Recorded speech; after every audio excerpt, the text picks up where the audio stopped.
So for our folks online, thank you for returning to our program.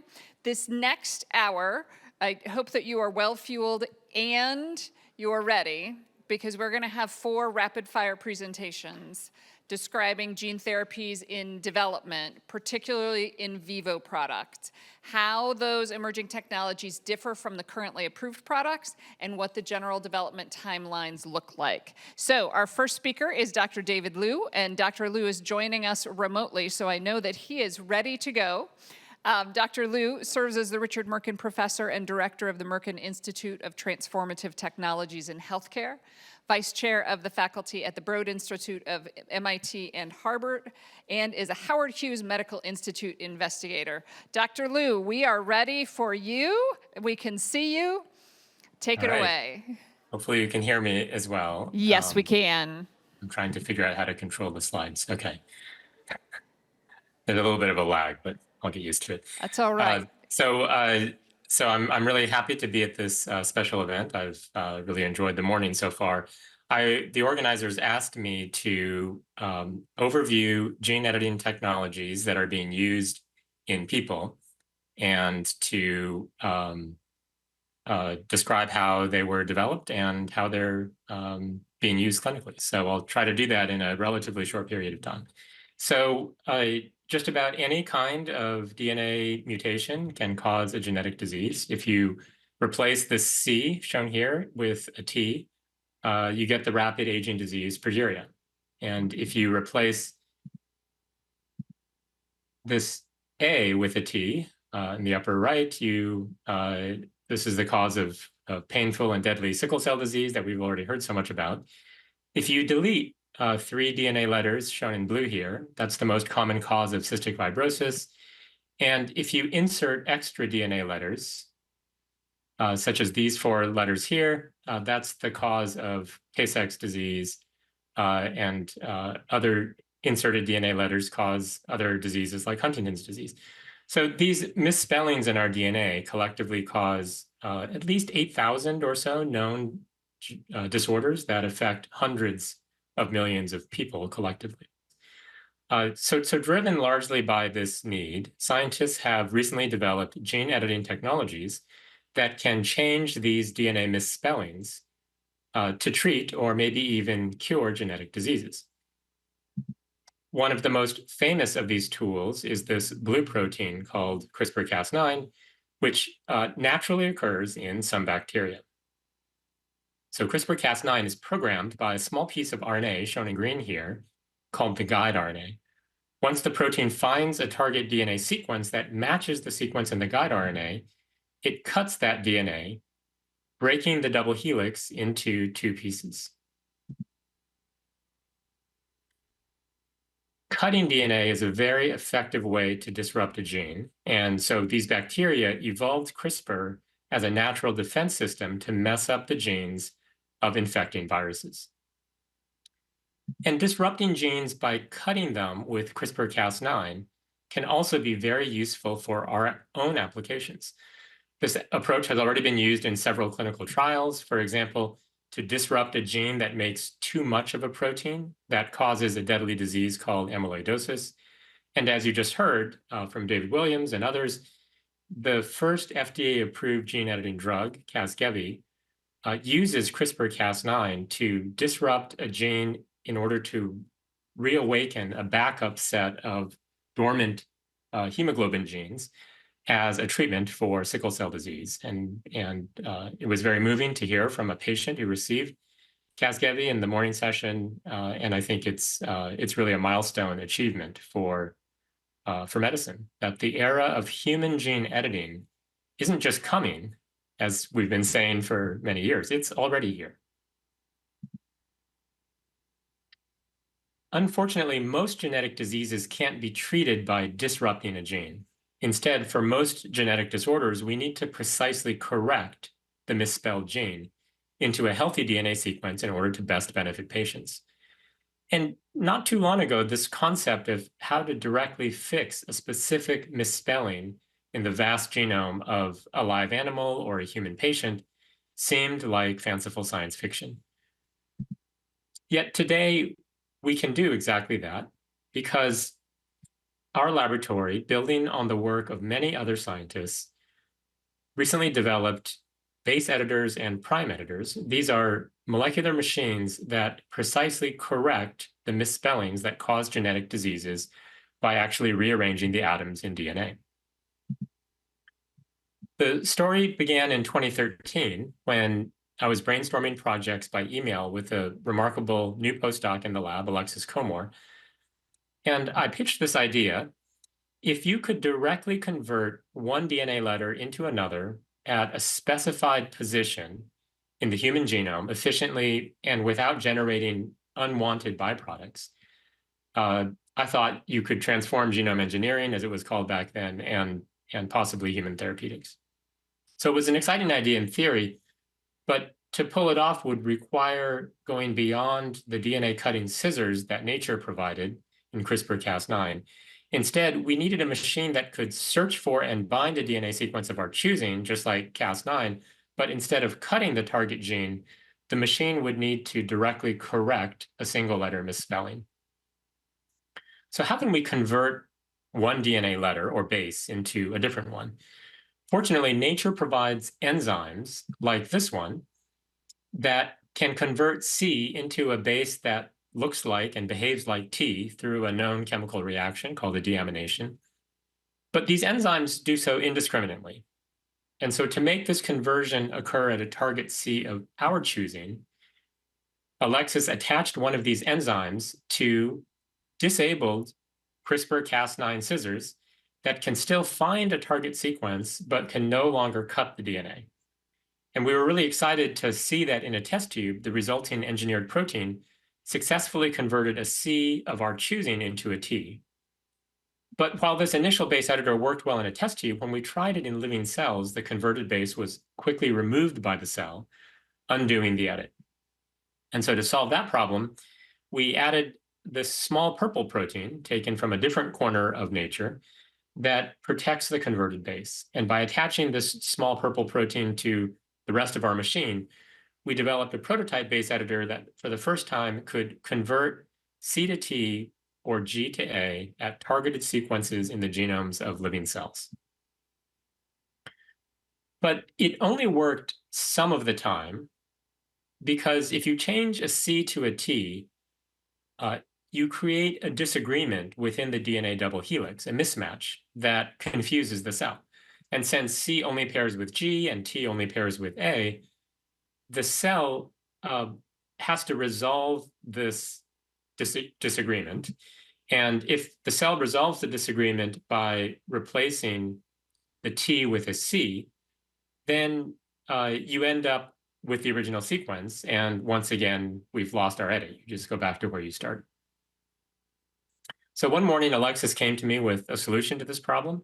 She realized intuitively that if we could trick the cell into resolving the mismatch in favor of our edit, we could do this by making a small change in the machine so that it nicks the unedited DNA strand containing the G. That nick causes the cell to replace the G on the unedited strand with an A as it remakes the nicked DNA strand. And that completes the permanent conversion of the CG base pair to a stable TA base pair.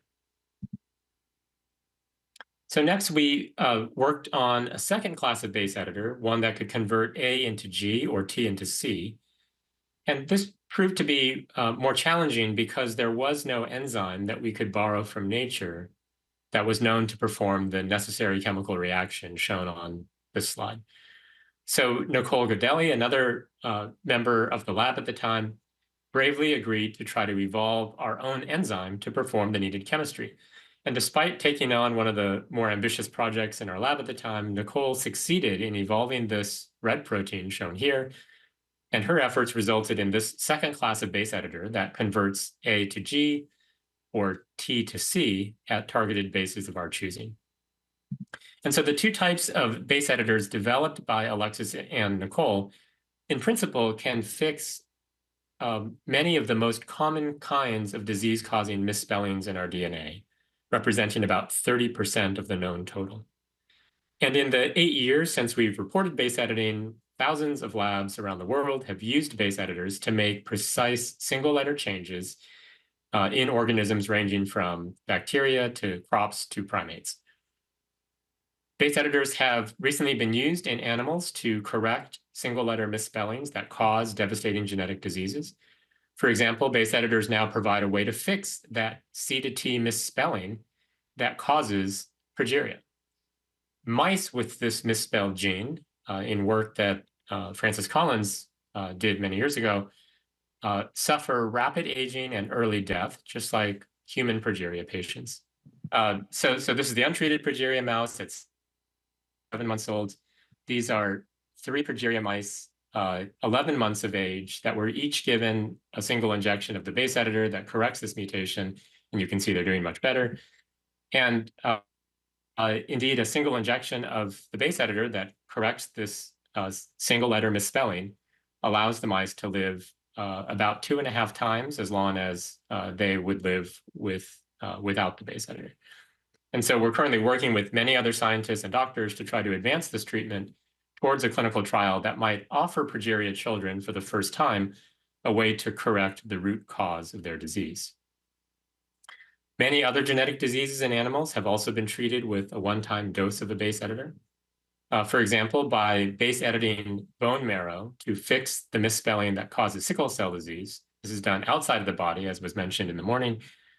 We could restore normal blood parameters and rescue sickle cell disease following transplantation of these edited cells into mice. And base editors have also been used in animals to treat many other diseases, including high LDL cholesterol, muscular dystrophy, ALS, phenylketonuria, tyrosinemia, Niemann-Pick disease, and a variety of genetic blindnesses. So base editors are molecular machines that can correct 4 of the most common types of misspellings in our DNA. But that still leaves the remaining 70% of known disease-associated misspellings, which include the 8 other types of single letter swaps, as well as missing letters and extra letters. And we originally thought that it would take scientists many years to develop all of the molecular machines needed to address the rest of this pie chart. But in 2018, Andrew Anzalone, then a new postdoc in the lab, proposed a really ambitious idea that had the potential to correct almost any type of DNA misspelling in living cells. He envisioned a molecular machine that could directly rewrite DNA misspellings with a string of corrected letters in a manner similar to the search and replace function on your computer. So if CRISPR-Cas9 is like scissors and base editors are like pencils that precisely rewrite individual letters, then Andrew was proposing to develop a type of DNA word processor. He imagined a new machine that uses a guide RNA not only to specify where in the genome the edit should be made, but also to encode what the corrected sequence should be in a special extension added to the end of the guide RNA. The machine would then copy this corrected sequence, shown in yellow here, into a target site in the genome. And once again, to move the idea from paper to reality seemed like a very, very long road. In fact, as we broke the project down, we identified 4 challenges that we weren't sure would be solvable that seemed difficult enough that the lab sort of skeptically nicknamed them the 4 small miracles. So first, we had to test whether it was possible to copy the yellow sequence in the guide RNA extension into a target DNA site of our choosing. And so Andrew attached a special protein shown in red that naturally copies RNA sequences into new stretches of DNA to a disabled CRISPR protein, again shown in blue, that can't cut the DNA double helix, but it can nick one DNA strand at the target sequence.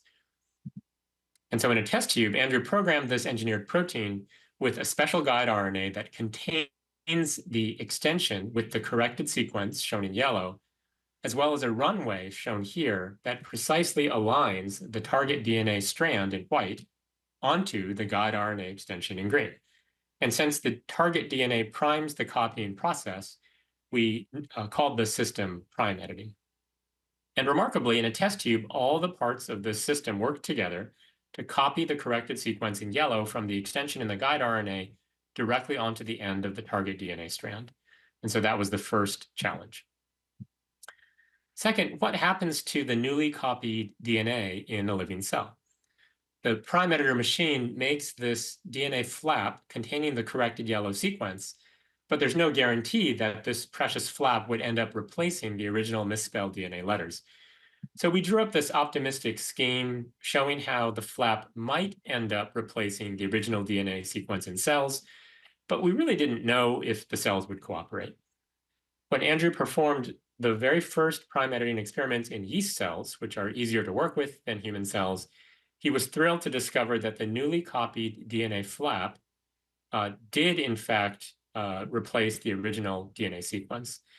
And the yellow yeast colonies shown in this petri dish are actually the very first prime edited living cells. This was an experiment where successful replacement of the DNA sequence with the sequence in the flap would result in yellow cells. And so that was the second challenge. All right, so next Andrew tried prime editing human cells. He moved the whole system into cultured human cells and observed nothing, no editing whatsoever. And at this point, I think many scientists would have been grateful to have made it this far and probably would have moved on to a safer project. But Andrew persisted, and he systematically worked through a long list of potential reasons why prime editing initially failed in human cells. And ultimately, he discovered that giving the red protein a Goldilocks length runway that was not too short, yet not too long, was critical. And if you got it just right, if you got the length of the runway just right, we observed a breakthrough, the very first prime editing in human cells. And as excited as we were to observe any prime editing in human cells, the initial efficiency was terrible. For every 100 cells we treated, one cell might end up with the desired edit. And so to be useful, of course, prime editing would have to be much more efficient. Andrew tested dozens of variants of his new editing machine, and he found a special combination of these 5 changes in the red protein supported much better editing, now often around 10% efficiency. We then applied Alexis's trick used to make base editors more efficient and found that programming the prime editor to nick the non-edited strand further improved editing, which could now exceed 30% or even 50% in human cells. These are efficiencies considered useful and potentially therapeutic for many diseases. So the lab buzzed with excitement after Andrew completed his set of small miracles, resulting in this prime editor machine. And our lab members filed into my office for our weekly results data discussion meeting shortly after Andrew observed the first efficient prime editing in human cells. And I remember one grad student turning to me as they all walked into my office and said, "You are going to crap," which I think is Gen Z's way of saying you're going to be really excited. And I was really excited because prime editing enables, for the first time, true search and replace genome editing in a wide variety of living cells. You control the new sequence that gets copied into the target DNA site. So you can replace any stretch of up to dozens or hundreds of DNA letters with virtually any other stretch. So you can swap any letters, insert missing bases, or delete extra ones, like deleting these 4 extra letters that causes Tay-Sachs disease. And because prime editing is so versatile, it means that it can correct the type of misspellings that collectively account for the vast majority of the known errors in our DNA that cause known genetic diseases. We published this paper sharing prime editing with the public in late 2019. More than 500 research papers have since been published by laboratories around the world using prime editing in a wide variety of living systems, including primates, including monkeys. And just as we saw with base editing, prime editing has already been used in animals to rescue a variety of genetic diseases, including retinitis pigmentosa, phenylketonuria, tyrosinemia, and sickle cell disease, after prime editing the cells outside of the animal and then transplanting them back into the animal. So to be clear, a lot of additional work lies ahead to allow Cas9 nucleases, CRISPR nucleases, base editors, and prime editors, each of which offer complementary strengths to maximally benefit patients. A variety of companies are trying to bring these technologies to patients. And while data in animals is encouraging, of course, the ultimate measure of safety and efficacy of these technologies in human patients can only be validated through clinical trials. Delivering these molecular machines into the relevant cells in the body remains a persistent challenge, although there are now a number of promising methods, such as the ones already used to deliver COVID-19 vaccines into billions of people, that have shown some degree of safety and efficacy when used to deliver gene editing agents in human patients. And of course, as we heard already briefly, we must all, I think, work to ensure that gene editing technologies are applied in an inclusive manner to the extent possible at every year. It will start out very narrow, but hopefully will quickly become democratized as both cost and regulatory requirements and general scientific and medical and public comfort with these capabilities grows. So in an inclusive manner that thoughtfully balances potential risks and benefits, including risks from off-target editing. At least 9 base editing clinical trials have already begun, and at least 3 of these trials, shown here in green, have already reported clinical outcomes that indicate that the base editors were effective at correcting the mutations and offering patients benefit as a result of those corrections. The girl in the photo here is Alyssa Tapley. She was 13 years old at the time in the UK. She had T-cell leukemia, and she was the first patient treated with a base-edited therapeutic. In 2022, she was infused with CAR T-cells containing 3 base edits in a trial led by Dr. Wasim. And following treatment with these triply base-edited CAR T-cells, her T-cell leukemia went into complete remission. And as of now, more than 2 years after her treatment, her cancer remains undetected. And just a few months ago, FDA cleared the first clinical trial of a prime editing therapeutic, only about 4.5 years after we published the first prime editing paper in late 2019. Scientists at Prime Medicine developed an ex vivo prime editing treatment for chronic granulomatous disease. This is a debilitating and lifespan shortening condition that's caused by mutations in genes encoding NADPH oxidase subunits.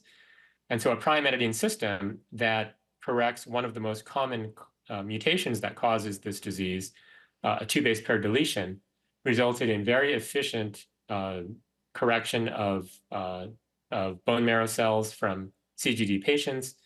And those bone marrow cells then rescued the disease in mice after transplantation with no detected off-target editing. All right, so what lies ahead in the future of gene editing technologies? Well, one exciting vista that many labs are working on is the type of molecule shown here. So this is a CRISPR-associated transposase, or a Cas. Cas are naturally occurring protein assemblies that move very large pieces of DNA, tens of thousands of base pairs, very efficiently and cleanly in bacterial cells. But unfortunately, natural Cas have not yet been reported to work in mammalian cells, at least not more than a 0.1% efficient or so. So using laboratory evolution, we recently generated highly evolved Cas variants of this protein shown here that now function efficiently in mammalian cells, allowing the introduction of healthy gene copies precisely into a location of our choosing in the human genome. And there are other approaches that researchers are taking to try to introduce healthy gene copies precisely into target sites of our choosing in human cells, which I think may very well lead to sort of a gene therapy 2.0 renaissance as just one of the newer chapters in gene editing therapies. All right, so the use of human creativity and resourcefulness to improve our condition and those of our children is arguably the defining trait of our species. And so working with the students and postdocs who built brick by brick some of these machines, like base editing and prime editing, that allow us to precisely correct errors in our genome has really been a pleasure and an honor, and has inspired me to realize that the future of this field is indeed very bright because it continues to attract students and postdocs that want to invest their scientific careers into correcting the mutations that cause disease. And that really gives me hope that one day we may finally no longer be so beholden to the misspellings in our DNA. All right, thank you, and happy to answer any questions. Great. Thank you so much, Dr. Liu. We're going to go straight into our next presentation. Joining us here in person is Dr. Tony Ho, who is Senior Science Partner at Pivotal BioVenture. I think we have everything set, ready to go, and let's hear from you. Okay, great. Well, thank you very much, and thank you for the organizer, Reagan-Udall Foundation and Bill and Melinda Gates Foundation to invite me to give a talk here. I was talking to Mike last night that last time I was giving a talk at DC, we were talking about Casgevy preclinical data and the hope of functional cure. And today, I was thrilled to meet Jimmy for the first time, one of the Casgevy treated patient, and learn about his experience and his life-changing experience with Casgevy. So certainly today's talk, after David Liu's talk, I would just say, with all these very nice sort of scissors, pencil and word processor, these are great. But one of the key challenges we have, as sort of my experience at CRISPR Therapeutics was, how to deliver these nice things to the cell of interest. And this is actually a big challenge currently, and certainly also a big challenge as we're trying to bring sort of this functional cure ex vivo Casgevy therapy type of benefit from those, we estimate 5% of the patient to the rest of the world, the other 95%. So what can we do? So my talk will be basically focused on these issues. So sickle cell, as you guys have heard, basically are a disease of adult hemoglobin. So in sickle cell disease, you have point mutation, and they have a tendency to polymerize and block out the blood vessels and cause mini stroke, and that mini stroke will lead to very significant pain, and as we have heard from Jimmy, organ damages. And literally, just like Jimmy was saying, picking out each organ, one organ at a time, one cell at a time.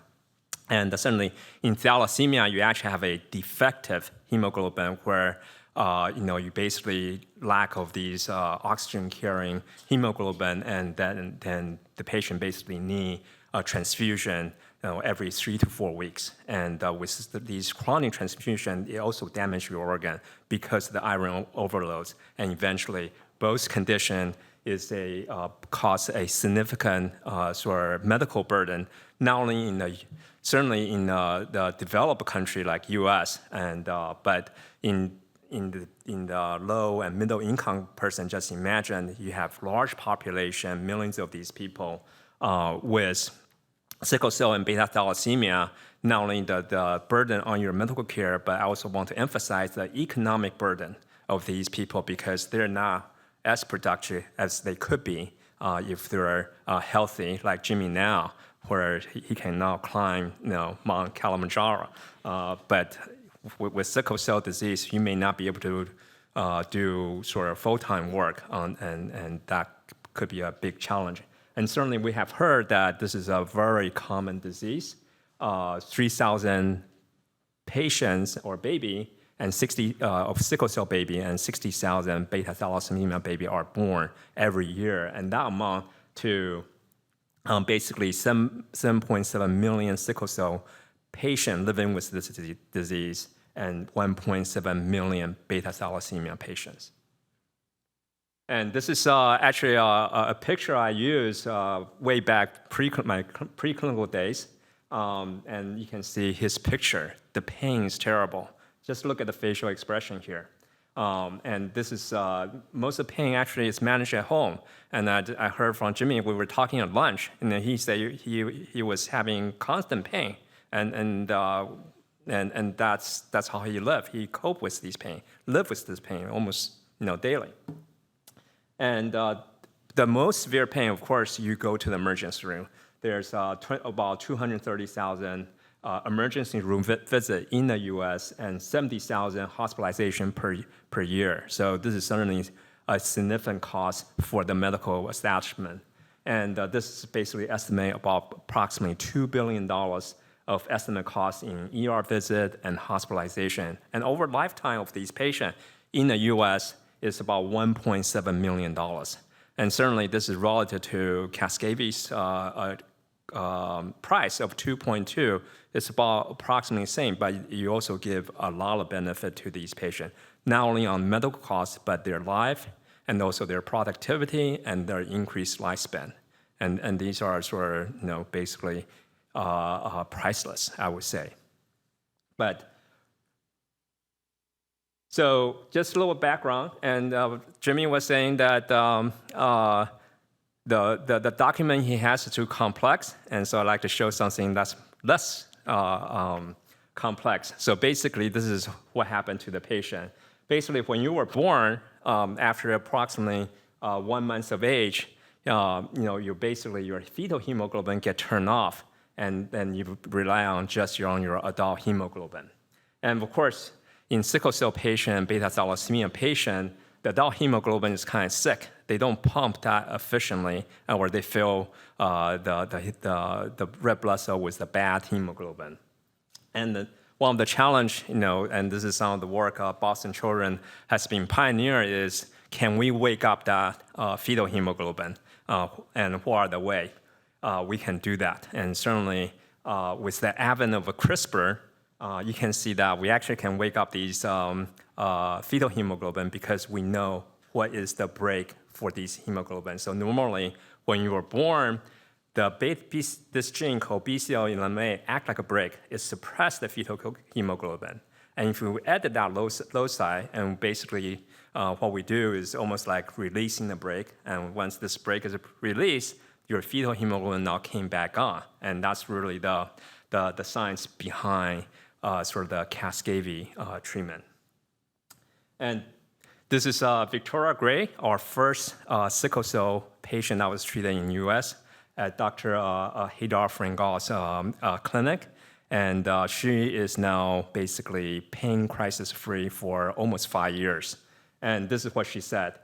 This is a major for me and my family. 2 years without being in the hospital. Wow, we just can't believe it. But we're so grateful. I finally get to live a normal life and be happy. It's unbelievable. So this is just like Jimmy was saying, life-changing therapy.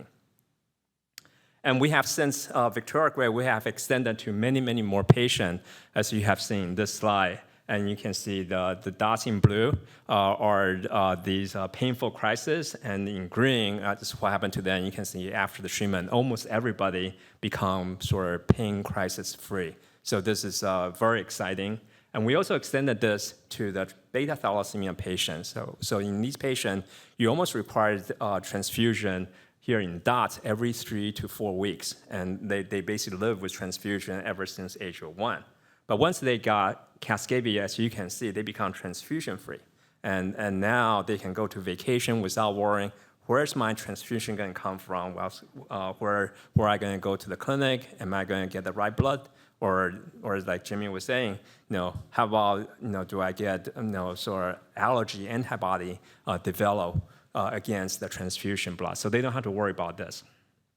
And this is a summary of the overall efficacy. You can see that for those people, sickle cell patients treated with Cascade, 97.4% of patients are free from hospitalization, and 92.3% of people are free from the pain crisis. In beta thalassemia patients, 94.2% of patients are transfusion independent. And of course, thanks to collaboration with the MHRA, FDA, and European Medicine Agency, we have many discussions with this, and we were able to convince them to approve this sort of transformative medicine based on just the phase 1 data and bring this therapy to patients much earlier than we anticipated. However, before the first patient was treated, I was telling my team Cascabey is very challenging. It's not going to be good for everybody. The reason is that Cascabey, as we have heard, require very complex manufacturing process. Takes approximately 3 months and multiple mobilization. I think Jimmy was telling me he has 4 blood transfusions, mobilization to get enough cell for the manufacturing. So that is certainly very challenging manufacturing process. And the other hard thing about this therapy is that it requires myeloablation. Like Dr. William was saying, the myeloablation is no picnic. These are very harsh chemotherapy, and they can cause cancer, fertility risk, and also patient will be immune compromised for weeks to months. And during that time, they're very susceptible to infection. They require constant care, almost intensive care level care. And certainly the cost of Cascabey is not cheap, $2.2 million. And plus you have to pay for the bone marrow transplantation, which is not cheap either, approximately $100,000 to $150,000. And finally, even in the US, there's a fundamental limitation on how many patients we can treat. The reason is that we can only do approximately 10,000 bone marrow transplant a year. And majority of that actually have to go to cancer therapy, and you cannot devote that whole capacity to sickle cell and beta thalassemia. So basically, the estimate is that Cascabey can only treat approximately 5% in the US and EU, the most severe patients, and will not be able to bring this therapy to the other 95%. So the quest is, for the rest of the world, the millions of patients, is how can we get to the other 95%? So here I go back to Victoria Gray again. Gray said that she still had relatives who are struggling with sickle cell disease, and I hope this will be available to everyone who needs it. It's horrible knowing that something is out there that can cure your disease, but you can't access it. I think that's why we are all here today. So what is the ideal therapy? I would say the ideal therapy will be a drug in a bottle that is curative, single IV administration that can be administered in an outpatient setting, and with low cost of goods and no need for hospitalization. And of course, we had to overcome logistical costs and safety barriers. And this product, if we want to address the millions of patients with this, have to be able to be shipped, manufactured and shipped to many, many different countries. And certainly, you don't want that myeloablation. That is a terrible barrier for a lot of patients. So then the question is, what is the ideal in vivo gene delivery? We know we have to go in vivo, but the ex vivo way is just not scalable. So certainly an ideal in vivo gene delivery vehicle would only deliver to the cell of interest, only biological active in the cell of interest too, and transient expression of editing machinery. This is important in that we always worry that if you have a gene editing machinery sitting in the cells, and sooner or later they may edit something off-target wise, something that you don't like. And certainly you want this delivery vehicles to be non-immunogenic and low toxicity, and can be dosed repeatedly if needed to. So in vivo editing is actually is here now. There are actually many trials ongoing from many companies that's targeting different aspects of the gene. But most of these in vivo editing using LNP has been targeting liver, because that's actually where the LNP like to go. And we have kind of overcome this NHP human barrier and found the right formulation for that. So Intellia, for example, is currently conducting a phase 3 trial and targeting basically ATTR amyloidosis, targeting the TTR gene. And they are also doing hereditary angioedema, targeting the KOAB1 gene. And Verb is currently conducting trial for another very large indication, cardiovascular disease, trying to lower your cholesterol by knocking out PCSK9. And CRISPR Therapeutics has 2 programs in the clinic. These are all targeting cardiovascular disease. including NHPTL3 and another cardiometabolic risk factor, Lp(a), and hopefully trying to decrease sort of cardiovascular disease risk for these patients. But outside the liver has been very challenging. Most company has tried using AAV. I think later on you're going to hear a talk regarding AAV delivery. We actually have tried this CRISPR therapeutic for HSPC in vivo editing. It is somewhat challenging because AAV is immunogenic, and oftentimes you need a pretty high dose of high titer of AAV. And also the cargo size limitation. And the other thing is you worry about is the persistence of the editing machinery. But certainly it is for the right tissue type. I think AAV is a nice vehicle for sort of therapeutic editing. So other quests of delivering in vivo gene editing using non-viral approach is a big interest in the field, and we're trying to sort of kind of steer this outside liver to go to the cell that you like. So one method is people has been sort of trying is something called viral-like particle. This is basically taking advantage of that certain virus like to go to certain cells, and the envelope of these viruses can self-assembly in vitro. So if you can sort of leverage that and package your editing machinery inside the self-assembly of viral-like particle, then you can actually do in vivo editing. However, there is some limitation with this method because you kind of have to make sure that this envelope go to the cell type you like. So if you want to go to HSPC, then you may have to engineer your envelope to the HSPC. And so that requires additional engineering. But of course, we have just heard David Liu, and this is actually some of the work from his laboratory showing that this is doable. And he has using viral-like particle edit PCSK9 in the liver, and also has a very exciting data in subretinal injection and showing that he can deliver this using this viral-like particle. Another approach is, I think, it is actually, using targeted LNP. This is basically you take the basic LNP that is in common with all the COVID vaccine. Now you stick some targeting agents such as the antibody and let the antibody steer these LNP delivery vehicle to the cell of interest. And this approach for sickle cell and beta thalassemia actually has been published by two different labs.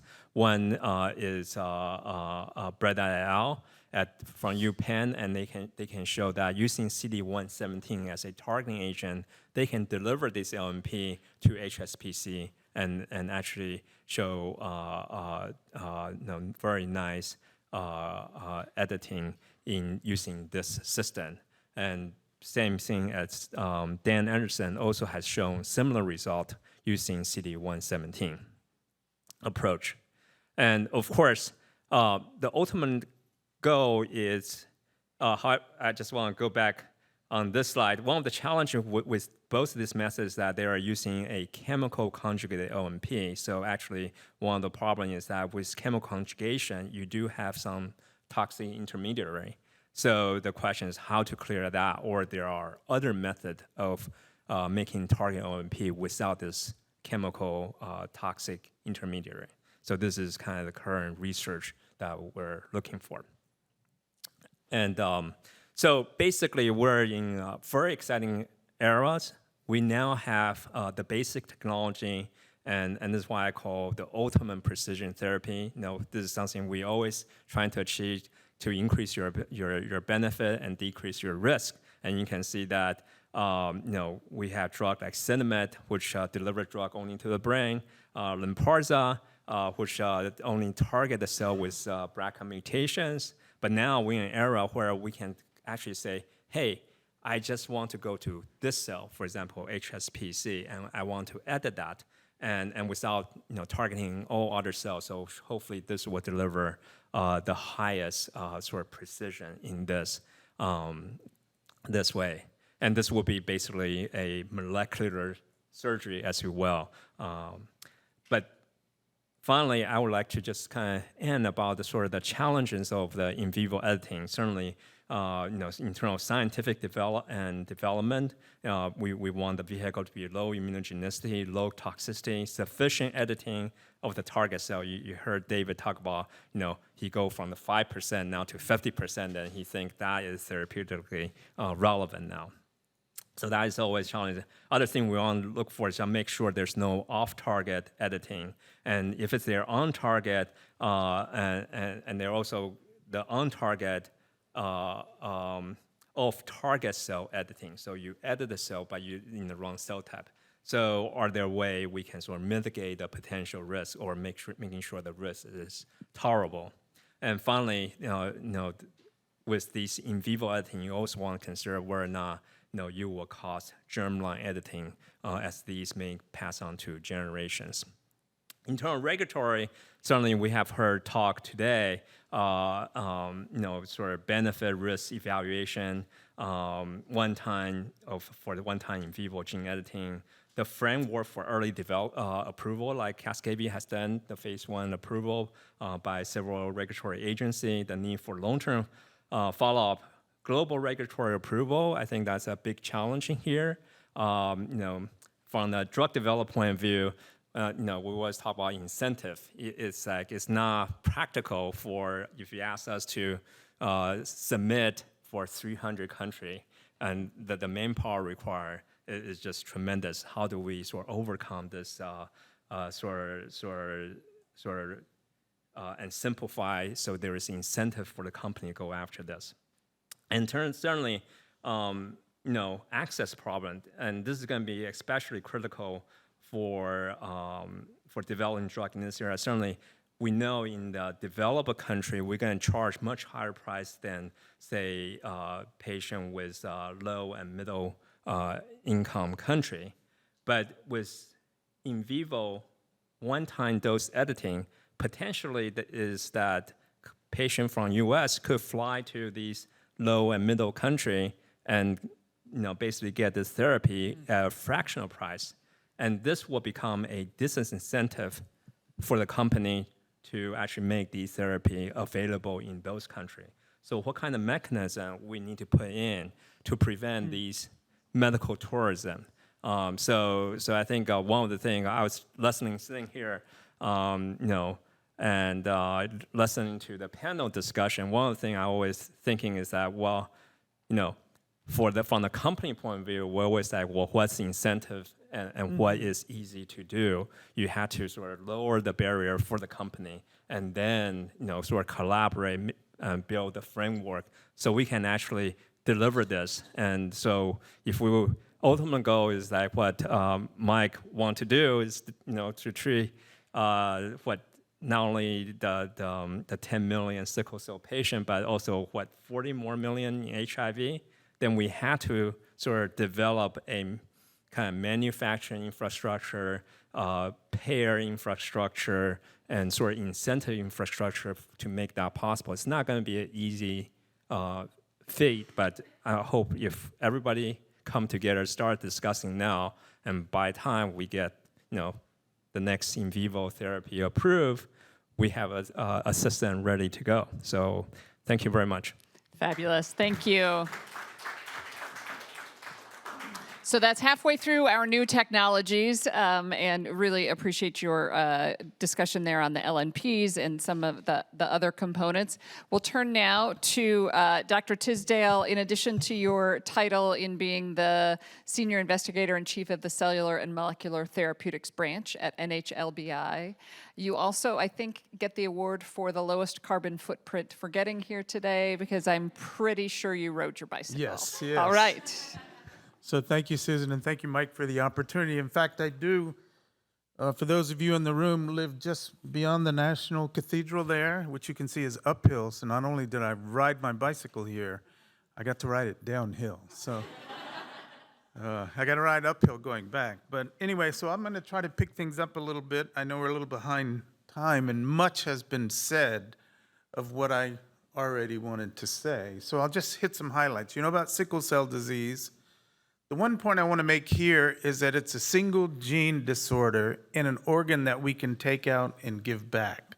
So why it's taken us so long to get to where we are now, even I'm not sure, but it has in fact been a complicated journey. I thought it was going to be something simple 30 years ago when I started working on it, but there were a lot of barriers to getting where we are now. But right now, I mean, the science is just incredible. Things are moving so fast. You come back next week and David Liu has invented 3 more things. So here we are with lots of tools. And so on the left, we can do this. We can take bone marrow out. We can add a gene. We can edit a gene. We can give it back. And Jimmy's testament to the fact that that works and works really well. But what we're now focused on doing is this in vivo gene editing or gene addition that you just heard Tony introduce. And the benefit there is that's something you can do on a walk-in basis, hopefully one time only at low cost. And then it would be more accessible, here in the U.S. We talk about places other than the U.S. as if it's different here in the U.S. I'd say it's pretty similar here, actually. Most patients can't access these new therapies, even here in the U.S. But we now have lentiviral-based gene transfer that's working. These are 2 papers that we published describing our efforts along the way, groups A and B on the left and group C on the right, where we made a lot of process and manufacturing improvements that helped us to get over the finish line and to wind up with a graph that looks just like the one Tony and David earlier showed for Casgevy, just resolution for most patients of the pain that's bringing them back and forth to the hospital. And one thing I can mention is that we also do allogeneic transplants.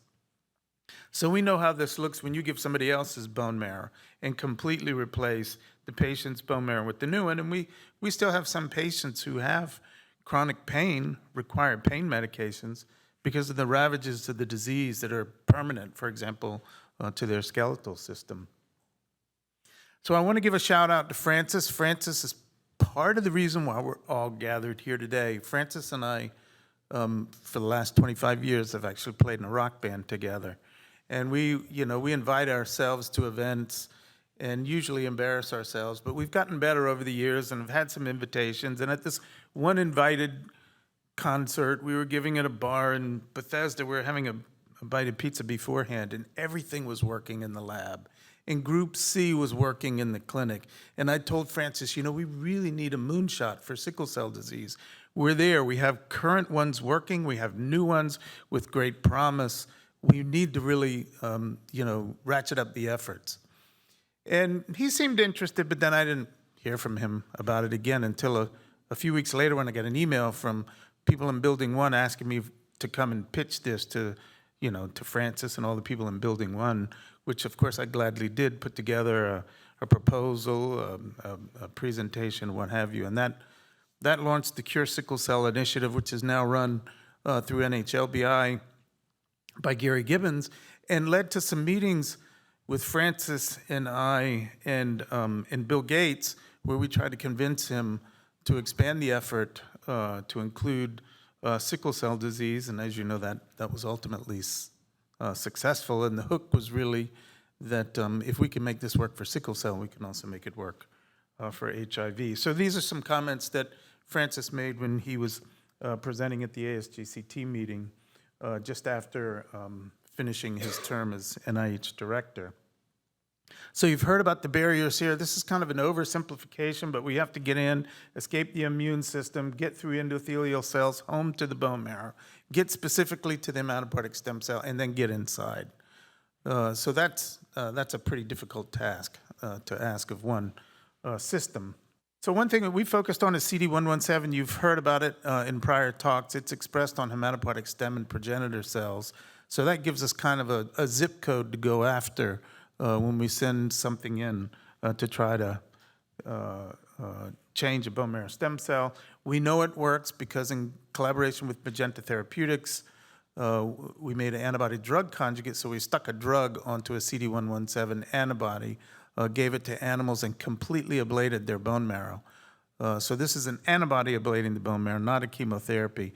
And you can see a comparison in the right two panels, the antibody drug conjugate with fully ablative busulfan dosing. We knocked the bone marrow cells out equivalently with this antibody. And the benefit to this was that not only did we get good gene transfer, engraftment, the same we get with busulfan. These animals remained fertile. We put them in group housing, and 4 of the 6 in the first breeding season had successful pregnancies. So this was a big step forward. But still, that's ex vivo. We're giving a drug. At least it tells us that the antibody gets to the bone marrow and can carry a drug and deplete the bone marrow. Maybe that same antibody could get us in with an editing reagent, as you've heard. So we've used this SCFV from the CD117 antibody to try and get specific. So we have a cell line that's about 80% CD117 positive, and we use it at low titer to screen to see if we can get selectivity from this antibody. And we do this at low MOI, so 0.5. That means there's 1 copy of the virus vector for every 2 cells, so we should get about 50%. It's not a perfect number, but here you can see when using this selection strategy with CD117, we screened a whole bunch of SCFVs from a library and for binding, and then made them into vectors, and then tested them on cell lines. And in red, you see CD11 positive cells, and in blue, you see CD117 negative cells. And compared to the 79D, which was the published SCFV, we can get really good selection with our vectors that have on them, an antibody targeting c-KIT. So we're hopeful that that will get us into the bone marrow compartment if we try this in vivo. But we're first trying to focus on getting a really good antibody, or even getting a really good peptide. And we've further optimized this delivery system now. We're mostly using VSVG, where we just add to it the sequence for the SCFV. And we have to mutate the binding domain because VSVG binds to everything, so we can make it specific. But we're not even really sure that it gets expressed well enough to find its way.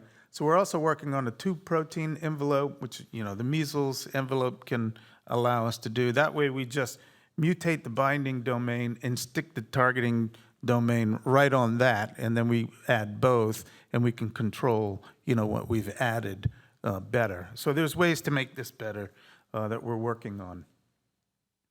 And we know that CD117 works. Tony just showed you these data from Breda. So we know we can get now with this antibody, even the one that works the least well for us, into bone marrow cells. So just want to drive that point home again. We've also switched to making peptides so that we can make lipid nanoparticles. And so I'm really supposed to be talking about lentiviral vectors, but lipid nanoparticles can also be directed, as you just saw. And so one of the ways we're screening for peptide is to, again, do a phage display, look for peptides, find the ones that bind well, and then use those to go in and chase the stem cell. And so, this is much easier to conjugate to a lipid nanoparticle. That's the reason for switching to a peptide. So we generate this random peptide library. We screen it over CD117 negative cells to get rid of nonspecific binding. Then we screen it on CD117 positive cells, get the cells that stick and get the cells that go inside by lysing the cell. Because ultimately, we want to find the peptide that binds and gets internalized. So if we break the cells at the end of this, we find sequences that are bound. We get a bunch of peptides through this screen. We literally screen billions, and this is what we've come up with so far.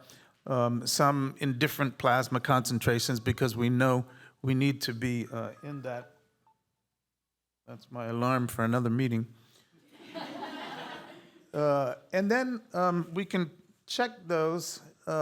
Again, this time with targeted vectors, we've also conjugated them to lipid nanoparticles because, again, they're easier to get in to a lipid nanoparticle. And here again, you can see red performing really well with these targeted peptides linked to a viral vector. Lentiviral vectors have been used in mouse models now to try and in animal models now to try and approach disease. So this is a tyrosinemia type 1 pig model. So this is a big model, like a human. And you can see that in the treated group in green, you have a resolution of the tyrosine, AST, ALP, ammonia, bilirubin, and lowering of the alpha-fetoprotein, suggestive of a cure of this animal model of disease. We've seen the same type of lentiviral approach being used in vivo in a mouse model of Duchenne muscular dystrophy, where you can see over 26 weeks restoration of the pull force. We've seen in vivo lentiviral delivery for the treatment of hemophilia A, where they used like a 5 vector system to get this all in. Intra or subretinal injection of a lentiviral vector into the eye of mice with an age-related macular degeneration. Again, in vivo lentiviral vector therapy working in this mouse model. And finally, in vivo CAR T-cell generation in a non-human primate. And in the bottom right, you can see these CAR T-cells are eliminating B cells for around 2 months in 2 or 3 of the 4 treated animals shown here. So how many cells do we have to reach? This is a big issue for all of us to consider. We need to make a vector that gets in, that can go to all the cells that we want to reach. And so, you know, I thought back, actually Mike asked me this question. I thought back to an experiment that we did many years ago, actually decades ago, when we were doing oncoretroviral vector gene transfer in the non-human primate. Had just gotten to a point where we could get 5–10%. That allowed us to track cells clonally. We developed a method to amplify where these vectors landed, identify them based on the sequence next to where the vector landed, and then plot them over time. And this was a really inefficient system. We have a lot better ways to do it now. But we could estimate the total amount of the population of cells by using this capture-recapture method. And, you know, around about 50 clones were making blood at any given time in these monkeys, and that was about 5% of hematopoiesis. So we did a sort of back-of-the-napkin calculation based on the starting number of cells that we'd infused, how much that represented, and estimated that about 5 cells per 10 to the 7th mononuclear cells in the bone marrow are a stem cell. So it's a pretty rare cell. That's a good thing. And if we figure that we have about 3 or 4 liters of bone marrow, that's, you know, about 100,000 hematopoietic stem cells in a human at any time making blood. And that agrees with what ChatGPT says. If you ask how many hematopoietic stem cells are in the body, it just spits it right out. But it also agrees with what we see in our clinical trials. So this is integration site analysis, looking at unique integration sites in groups A and C versus vector copy number. So you can see there's a correlation. Higher vector copy number, a higher number of integration sites. Higher hemoglobin T87Q on the right, which is the vector-encoded hemoglobin, higher unique integration sites. And interestingly, the median is somewhere between 20 and 30,000 unique integration sites. So again, around that ballpark of hematopoietic stem cells that we need to try to reach. So I'll stop there with just one caveat. This is my group at a recent gathering. But when thinking about targets like CD117, there's a rub, and that is that reticulocytes also express CD117, and they can be a sink for where you're trying to go. And there's probably about 500 billion reticulocytes in the human. So we also have to be careful to think about what other cells might soak up, you know, the zip code that we use to get in. So I'll stop there, and we can keep moving. Dr. Tisdale. Which takes us 75% of our way through the emerging technology. It's just fascinating. And then I am reminded that next time I'm going to book for every presenter of scientific information a meeting that they have to be at. But no, this is fascinating. He does have to be at that meeting. But it's so fascinating as we learn about what's on the horizon. So to close us out, and you have your time, because what we're going to do is we're going to roll through the break. You all are adults. You can get up and take a break if you need it. We're going to roll right into our next session after we hear from Dr. Hildegard Buning, who is Professor of Infection Biology of the Gene Transfer and Deputy Director of the Institute of Experimental Hematology at Hanover Medical School in Germany. So you did not ride your bike. We appreciate you coming here and take us from, we've done lipid nanoparticles and had just done the lentiviral vectors. Would you help us with AAV and ADV? I try at least. All right. So, I mean, it's really a great pleasure to be here. Thanks again for the invitation.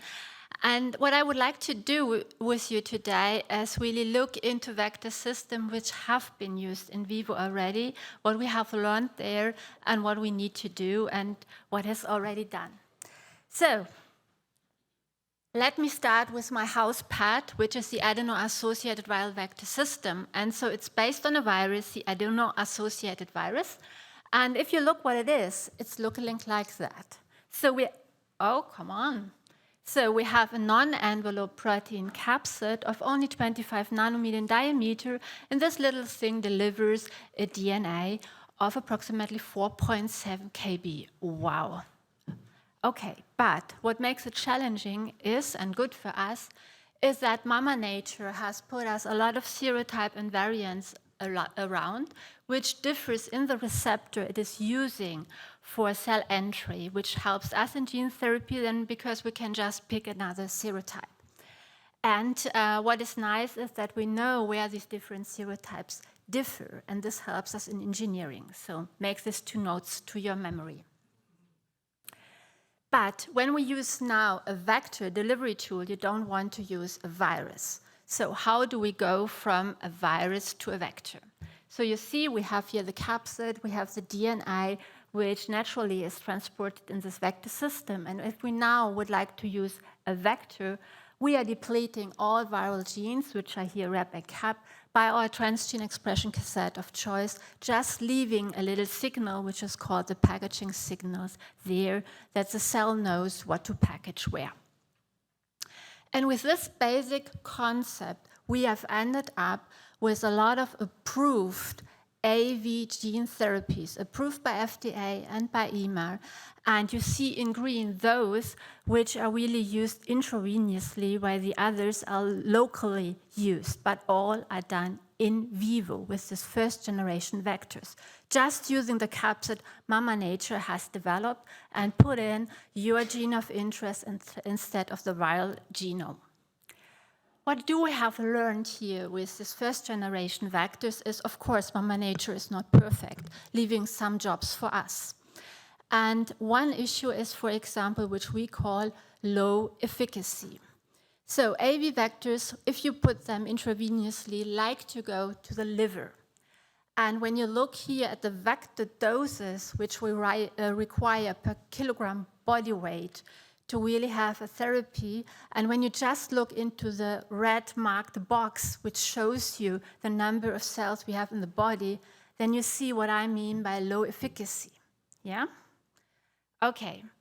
And it even gets worse if we would like to convince our AAV vector not to go to his target organ, which is the liver, but help us reaching the motor neurons in the brain, or even go to the different muscles in our body. To convince the vector to go there, to the less preferred organ, we have to increase the dose, to get higher doses. And these are the numbers, for example, which are used to go to the motor neurons, so against MAM. And I mean, there's nothing behind, you really believe me, that this does not go unnoticed to our immune system. So these are the challenges. What can we do?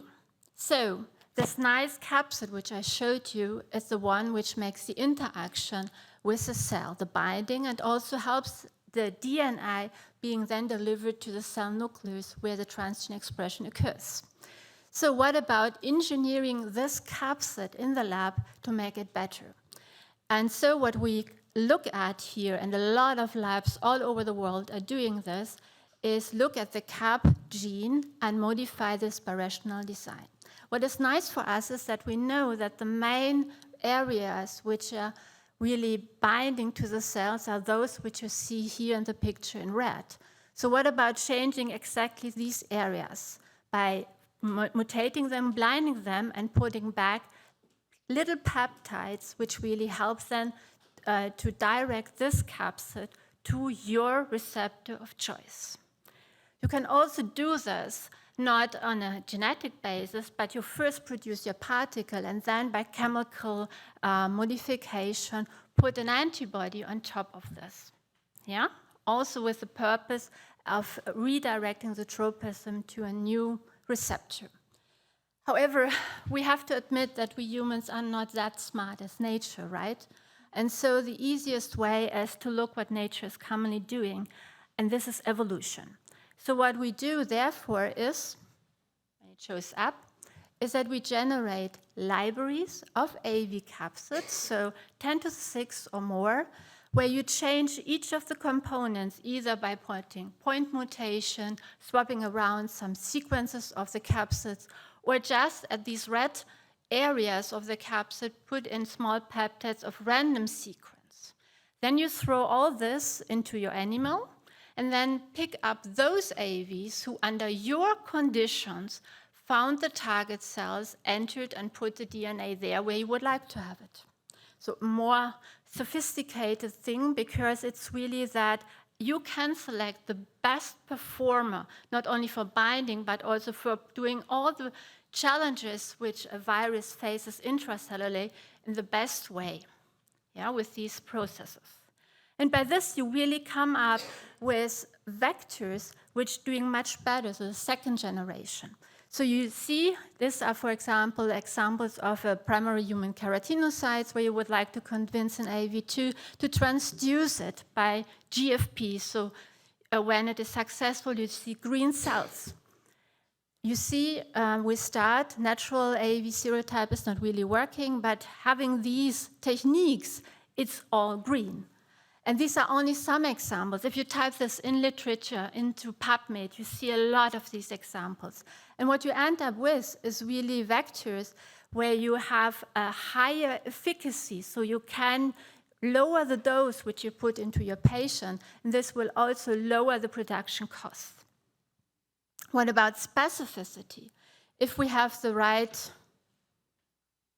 come on, move. If you really know the right parking lot, then you can generate a particle which is absolutely specific, precisely targeting your cell types. This is an example here. Again, we start from something which is unspecifically, which is from a natural AAV. You see the AAV where we try to get into the tumor cell, but it's not enlightening. But you see when you do this modification on the capsid, all the AAVs really go into the tumor cells with the wonderful collaboration with Christian Buchholz. A lot of examples are around that really you can improve and redirect the tropism, which again will generate in a lowering of the dose which you have to do to the patient, because you're not ending up in the liver, but you just end up there where you would like to be. It also will lower the production cost, and of course it will increase your safety of the whole procedure because you are not having expression of target organs. And you can now imagine that if you do all this engineering of the capsid, it looks different than what is around in Mama Nature. And so you can believe that patients which have antibodies due to a pre-exposure to the AAVs in childhood may have also, due to these changes in the capsid, now the option to be treated because these capsids look different and the antibodies are not binding to this capsid anymore. So you have maybe a capsid which allows you to include your patient despite the presence of neutralizing antibodies, and maybe this is also an option to do repeated administration. all this engineering can also be done to really hook onto the question of how can we avoid or modulate de novo immune responses. Because what you can do is you use this capsid, put an information on top saying to the immune system, hello, don't look at me. And as you see, it works. You get a lower innate immune response. You see that you have less T cells and so on and so forth, which is a safety contribution. And now the second culprit here, or the second wild component which you can engineer is your genome. What can we do here? We have a single-stranded vector genome. We can convert it into something which, as soon as the cell has to work on it, is a double strand. We call this a self-complementary. You can look into the promoter, which is a switch. You can do the cell type selective. You can look which level would be the best one. You can really have a switch on and off. You can optimize the codon sequence that it is better served. You can also deplete their sequences, which your immune system would recognize. You can increase the stability of your mRNA. All this is done. A lot of people work on this, and you can then put both together to really have your next generation AV tools. And all what I showed you here, the principles of targeting you can do for lentis. You can also, in principle, do for non-viral particles. But this has been also done for adenoviral vectors. And I'm grateful here for slides which I received from Andre Liebe. So adenovirus is a little bit larger than AAV. So we are in the ballpark of 90 nanometer, but it's a non-enveloped capsid. We have a lot of serotypes around which like to park in different parking lots, which is good for us in gene therapy. But we can also deliver a lot more of coding sequences, which is very good in gene therapy. And as I said, also here, the strategies of engineering, changing the tropism has been developed. And this is a slide, as I said, which I received from Andre, where he showed that you can change these recognition sites, which are here, the fiber knobs, really in a way that they can now interact with cell surface molecules, which you find on hematopoietic stem and progenitor cells. And so what you can do now, and a vision here, would be that you mobilize your stem cells into the periphery, that you then inject your modified adenoviral vectors, that then the cells are transduced and then home back into your bone marrow. And indeed, he and other groups really showed how well this works. Oh, this was a bit too much. So, coming now to our topic. So, I'm really believing that we need to go in vivo, and I heard this a lot today.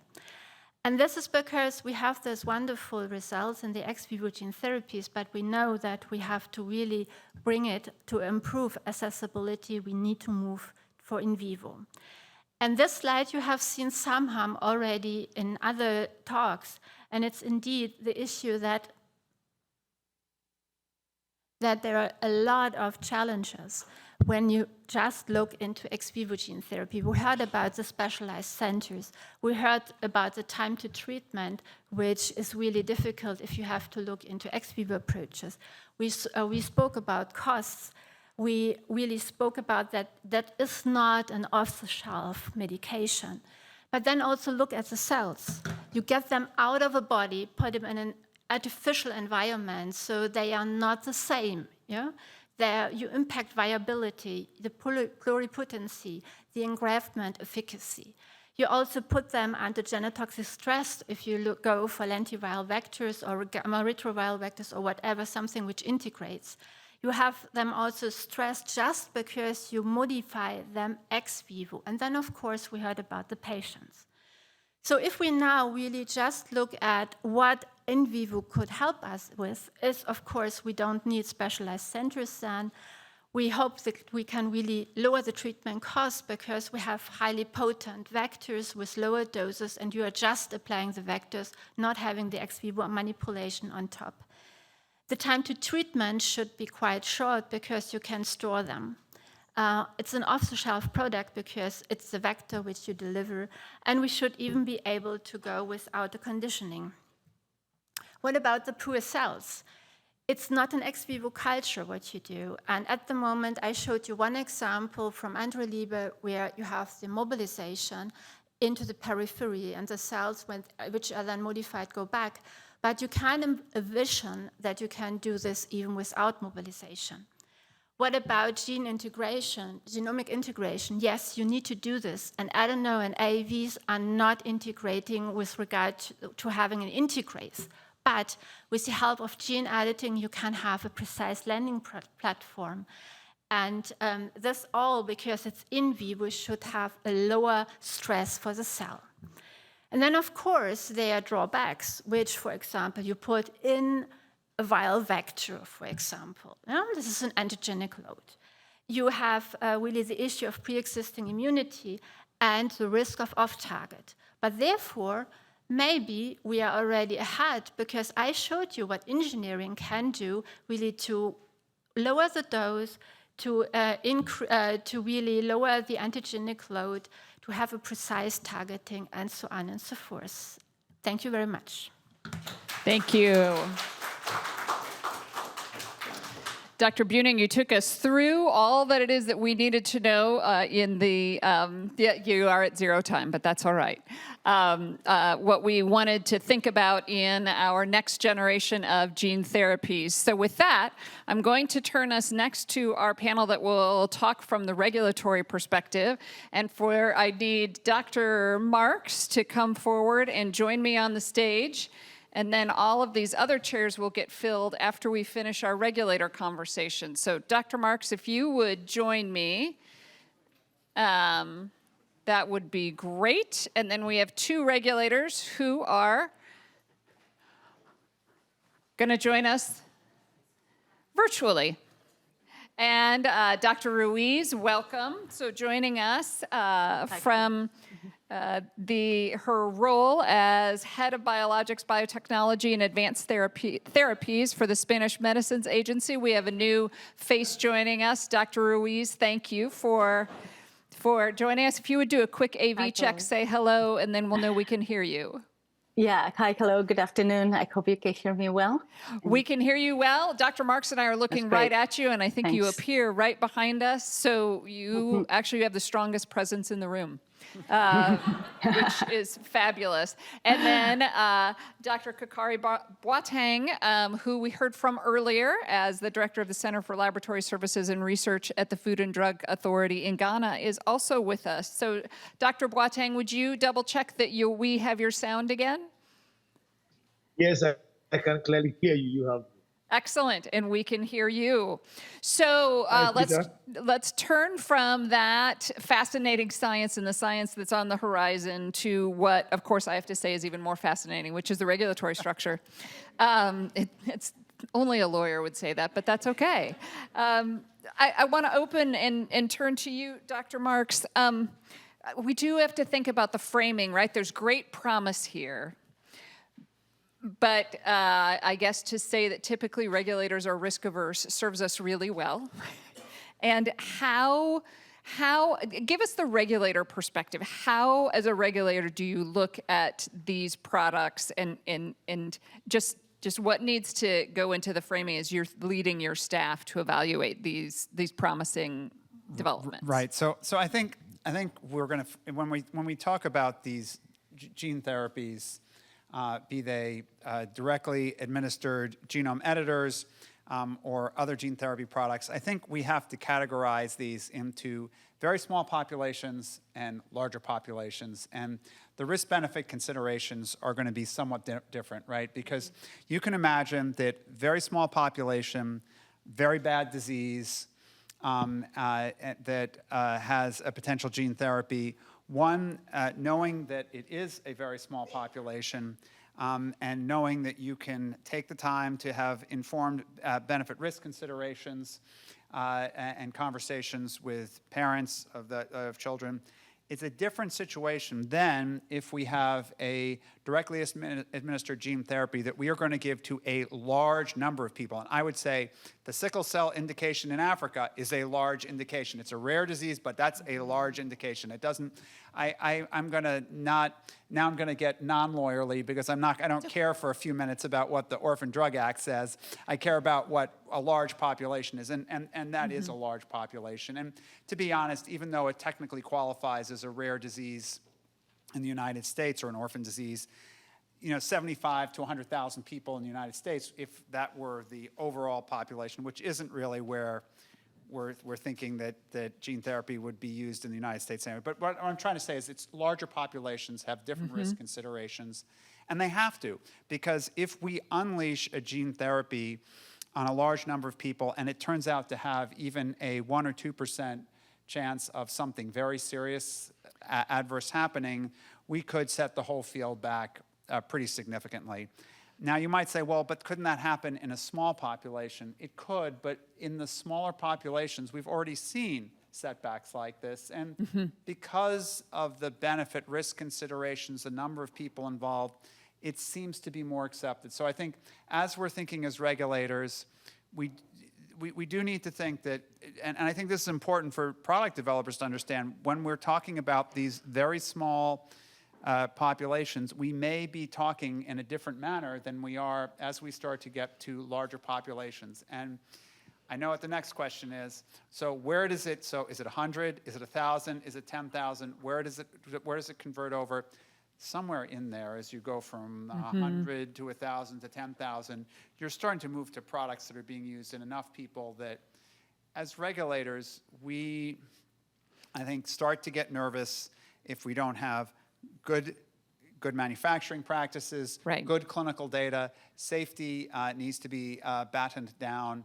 It doesn't have to be perfect, but it needs to be. We need to have the kind of data that will make us feel more comfortable in this kind of a setting.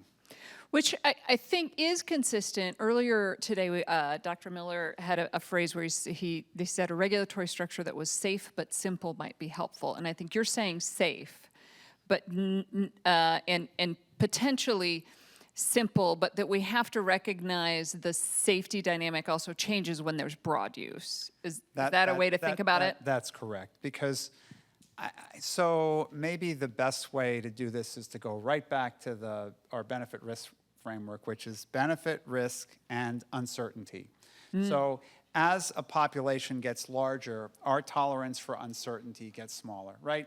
So if you have a very small population, the uncertainty that you can tolerate there is probably greater because it's a small number of individuals, and a mistake in your calculation affects a small number of individuals. As you get to larger numbers of individuals, that uncertainty that you can accept in not knowing what could go wrong, you need to reduce that somewhat. I think that's a fair way of saying that. The other thing that affects that uncertainty is the nature of how severe the outcome is, right? If the outcome is certain death at age 3, it's a different calculation, even if it's in a large number of individuals, than it would be if it's, possible disease at age 60. Okay. I want to, that's very helpful, and I think tees up to something a theme we heard earlier, which had to do with collaboration. And so it strikes me that this is an area where regulators would want to collaborate to keep pace with kind of what's emerging and to help with some of that uncertainty dynamic. So Dr. Ruiz, I want to turn to you. You've been involved with some of the collaborative regulatory efforts in the European Union that are applied in emerging areas like this. Would you describe some of those efforts to us? Yep, sure. And well, first of all, thank you so much for inviting me to participate. Sorry that I could not be there, face to face. But so regarding these collaborative regulatory efforts, I would say, there are different modalities. So for instance, we can have face-to-face training courses and workshops, and we have done that already for biosimilar training, these biological biosimilar products. in many countries in Central and South America, and also in several countries in Africa. Also, another possibility is, online training organized by the European Medicines Agency. And after these workshops, all the video and presentations are available in a report on the EMA website. And for instance, we had in 2018 an EMA FDA workshop on to support the quality development of early access approaches, such as for gene therapy products through the PRIME scheme, priority medicines, or breakthrough at the EMA. But we had also another one on RNA-based medicines. Also, there is a project under preparation that involves the African Medicines Agency. The EMA has received a grant of 10 million euros from the European Commission to support regulatory systems at national level and regional level in Africa, and in particular for setting the African Medicines Agency in collaboration with African, European, and international actors. So I think this is a very good initiative. And information, if you're interested, information about this project is available also on the EMA website, and the Spanish Medicines Agency has already presented a proposal to collaborate on this training. And also, I think another very good opportunity for regulatory harmonization is participation in regulatory discussions at the different groups or committees at the EMA. And that is being done for different products. For instance, during the COVID-19 pandemic, there were frequent interactions between FDA, EMA, Health Canada, PMDA in Japan, and other regulatory agencies to try to harmonize their requirements. This was done also during the Ebola outbreak in West Africa around 2014. So there were frequent discussions to try to get, as quick as possible through scientific advice for vaccines and treatments. And also, for instance, a recent example, a few years ago for a dengue vaccine, where regulators from other parts of the world where the vaccine could be used participated at the discussions, at the CHMP, at the EMA. And these are, you can hear the different points of view, this benefit risk assessment, as Peter Marks mentioned. So all these possibilities, are in place, and I would say they are all good to try to harmonize. Thank you. Thanks. Yeah.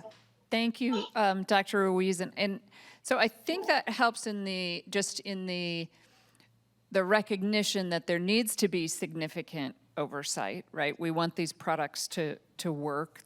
We've heard about the great promise, but then also making sure that they do what they're supposed to and nothing they don't.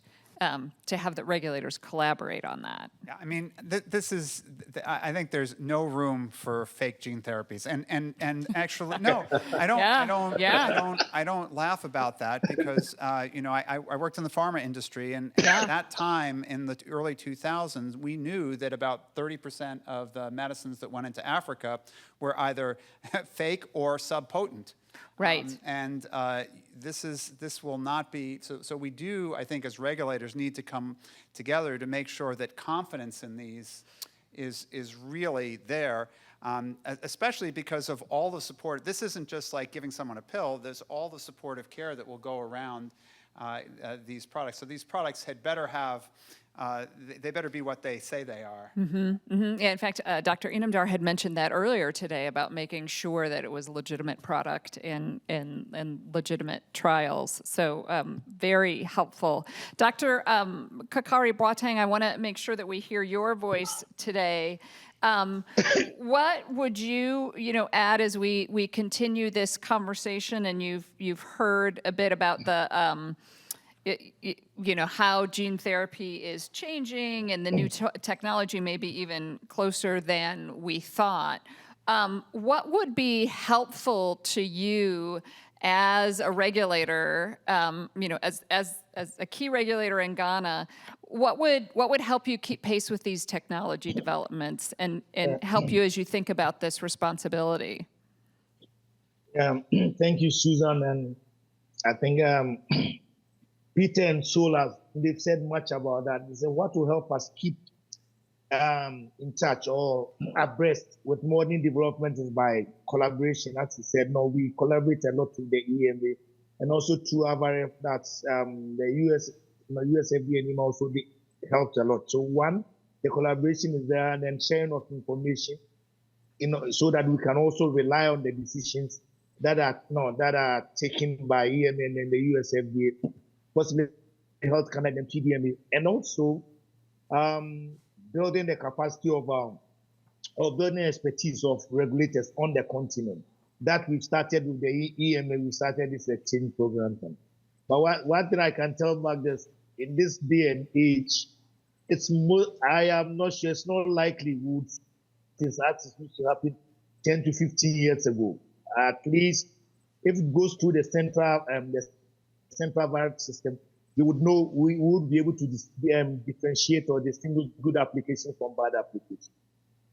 Over, Susan. That's what I can add. Yes, thank you so much. And that's, I think helpful is in saying that, the collaboration and the ability to have the conversation and to learn from what others have done.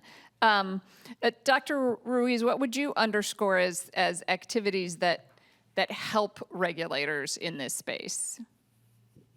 From our experience, I would say that, early and frequent interactions with developers of gene therapy medicinal products, either industry or academia, hospitals, is very, very helpful, because you start this interaction, you know what the project is. And this, in the European Union, this can be done nationally. So you can go to a particular country in the EU and interact with them. For instance, in Spain, we have the Innovation Office, and this is sort of a point of entrance. And you can have as frequent meetings as you need at no cost.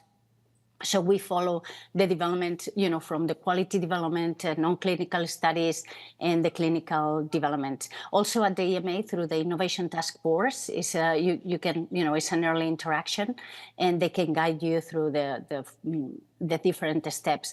Also, I think it's very important to have a good expert outside the agency, for instance, from university or hospitals, because, these are novel therapies that, having the support or the expertise, as we have heard in previous presentations, is very good. And also interaction with other regulators on specific topics. And we have, for instance, on vaccines, but also gene therapy, meetings, frequent meetings with EMA, FDA, and other agencies. So also this interaction is very helpful, to move forward. Yeah. Thank you. Thanks. Yes, and that makes a lot of sense in saying that having the conversations with regulated industries, so what in fact is being developed and what they're learning and components, and then really helpful to have the organization of the agency to facilitate that innovation. I think, Dr. Marks, you've done some work at CBER to try and make sure that you're a bit more I was going to say nimble. I'm not sure that that's the right word, but that you're better structured to interact with industry or to facilitate the technology. Yeah, I mean, we have divided up the Office of Therapeutic Products. We had various reorgs, but in the latest invention of the way the office looks, we've divided up to a gene therapy chemistry manufacturing control group that is able to speak the language early on in development, and then we have a clinical group that handles that portion, as well as a farm tox group. You might say, well, aren't they all related? Yes, they are all related, but in some cases, it's just very helpful to have all the expertise in chemistry manufacturing controls concentrated, so that those issues can be dealt with. And I think we're trying to also, going to also provide nimble regulatory advice, is encouraging people. I think the comment that keeps getting said over and over again is having people come in early and often, yes, so that they don't make mistakes. And that was kind of what was behind the START regulatory pilot that's been going on with the Center for Drugs and Center for Biologics, with this concept of taking a couple of programs, giving them essentially, it's kind of like feeding ad lib. It's regulatory advice ad lib, as people needed it. It's like having, it's like, having a bunch of sandwiches out that people can take anytime they want. Except here, you don't gain weight. You just hopefully gain knowledge about how to do things better. And it's actually based on what we did during Operation Warp Speed during the pandemic, where giving sponsors ongoing regulatory advice without making them go through the machinations of sending in a formal meeting request, scheduling something, having a meeting 60 days later after sending in a package. It really sped stuff up there. So the idea is, could it speed things up here and make us more nimble in getting over some of the challenges, particularly because we've already heard, you could hear from the complexity, some of, I was listening to Dr. Liu's lecture, some of the scientific lectures. There's a lot of complexity here, and the ability to be able to be nimble and deal with those issues, address them, I think is really helpful. So hopefully this kind of different approach will be well tailored to quickly moving science. So I'm now internalizing your snack bar analogy, that it's the advice is available to access more easily than requiring to order it off the menu. That's right. That's right. Okay. That would seem, I mean, we certainly So it's a saw pilot great benefit. project. It's a pilot project right now. We're going to measure it, and the idea would be, if it turns out that really works well, we'll have to staff up to be able to do it, because just like there's a cost to sandwiches, there's a cost to Indeed, to available regulatory advice on demand. Exactly, yeah. Yes. But Sorry for the analogy. No, that's it works. I can see and hear that it works for folks, and then I would think that also gives you an opportunity to have that exchange that Dr. Ruiz mentioned is so important, between the regulator and industry. It provides perhaps a more an easier environment for that? Well, I also, it's actually quite satisfying, because it's really, for the reviewers, it's really nice for them to have the immediate feedback of, oh, we thought you were going to require X for toxicology. You're requiring half of that. That speeds us up by X. It's the real-time interaction is, I think, mutually beneficial. It's reinforcing. It makes it more fun to work on these programs, to see them move ahead. We'll see how. Again, we'll have to see. Right. It will have to be measured, and we'll have to see that it makes a difference. But the initial feedback that we're getting from this from the sponsors is quite positive. Again, will that translate into products getting across the finish line more effectively and more rapidly? We'll be measuring that. Very helpful. Well, I want us to take I wanted to hold for our last question to make sure that we have enough time to have full answers here, because I think each of you as regulators has a great window into this. And so specifically what I'd like Dr. Ruiz, Dr. Marks, and Dr. Boateng to think about is the future, and particularly, what does success look like in gene therapy interventions in 5 years, and what does success look like in 10 years from the regulator perspective? And because I've got Dr. Ruiz right in front of me, you get to pick up and answer that question first. From a regulator perspective, what does that success look like? Yeah, no, thank you. And I think it's very difficult, to define like 5 years or 10 years, maybe a little bit more like long term or short term. Now you can also, redefine the question, Dr. Ruiz. Sure. Feel free. Yeah, thank you. Thanks. No, I think, it depends on how do we define success. If we define success as something that can make an impact, obviously treatment for patients would be the goal. But considering the current experience that we have with gene therapy medicinal products already approved, this probably is a long-term goal. And, there are many factors to consider, not only, the availability of a particular gene therapy product, but also, the cost of this product, of these products, as we have heard, the facilities and medical care in a particular country, if it's possible to monitor a patient for outcomes or serious side effects. So all these things need to be considered, not only the availability of a particular product.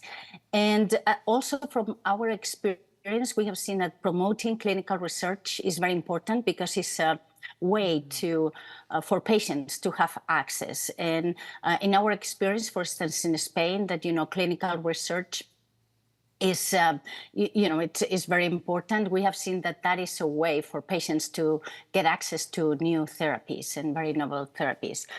Also, if we define success as as a cure for the disease, ideally for life, or for long term, we have examples in which there's still uncertainty. For instance, the gene therapy for hemophilia, the products that are already available, they seem to work for a few years, but we don't know if that is going to be for life or if it's only for 5-10 years, but we'll have to see.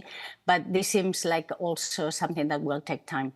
And obviously, I mean, there are, advances in genome editing, also as heard from different presentations that, obviously, there are, many methodologies being tried. So maybe, I don't know, there's a change that allows for, this goal to be a little bit shorter. And then obviously, I mean, in a short-term time frame, maybe improvement in manufacturing methods, that allow like a larger scale production that could be, could help and could facilitate the access of these products for more patients. Or maybe if there's development in the point of care manufacturing technologies using automated closed systems that we know, are also under development, that could also facilitate, wider access to these therapies. But hopefully all those areas move forward and we can see, better outcomes. Thank you. Thanks so much. Yes. Well, really helpful in the kind of recognizing there are a lot of places where we need to see improvement, but also that in 5 and 10 years, we'll have a better understanding of the durability of these interventions, which I guess is just a good reminder that we're learning, as we have more and more individuals who have received them. So, Dr. Marks, what does success look like from your perspective? You can do 5 years, you can do 10 years, you can change it like Saul did. I'm not going to talk about. Maybe I'll talk about. It won't be all inclusive, but at least I think 5 years from now, success would look like starting to have much more regulatory convergence globally. So we actually are able to have relatively rare disease gene therapies that don't just make it to a United States population or a European Union population, but one application could potentially satisfy global regulators.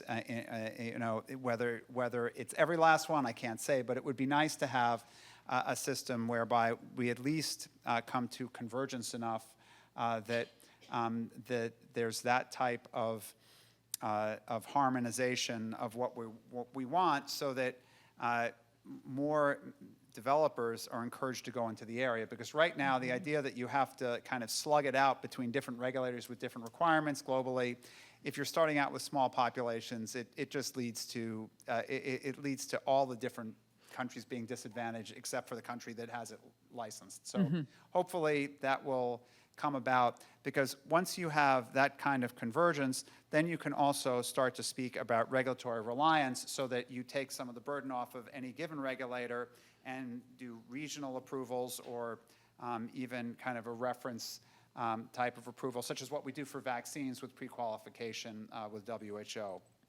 And then 10 years from now, now I'll switch to the scientific end. I think that within 10 years, we'll hopefully start to see the transition from AAV-based gene therapies to these CRISPR-delivered gene therapies.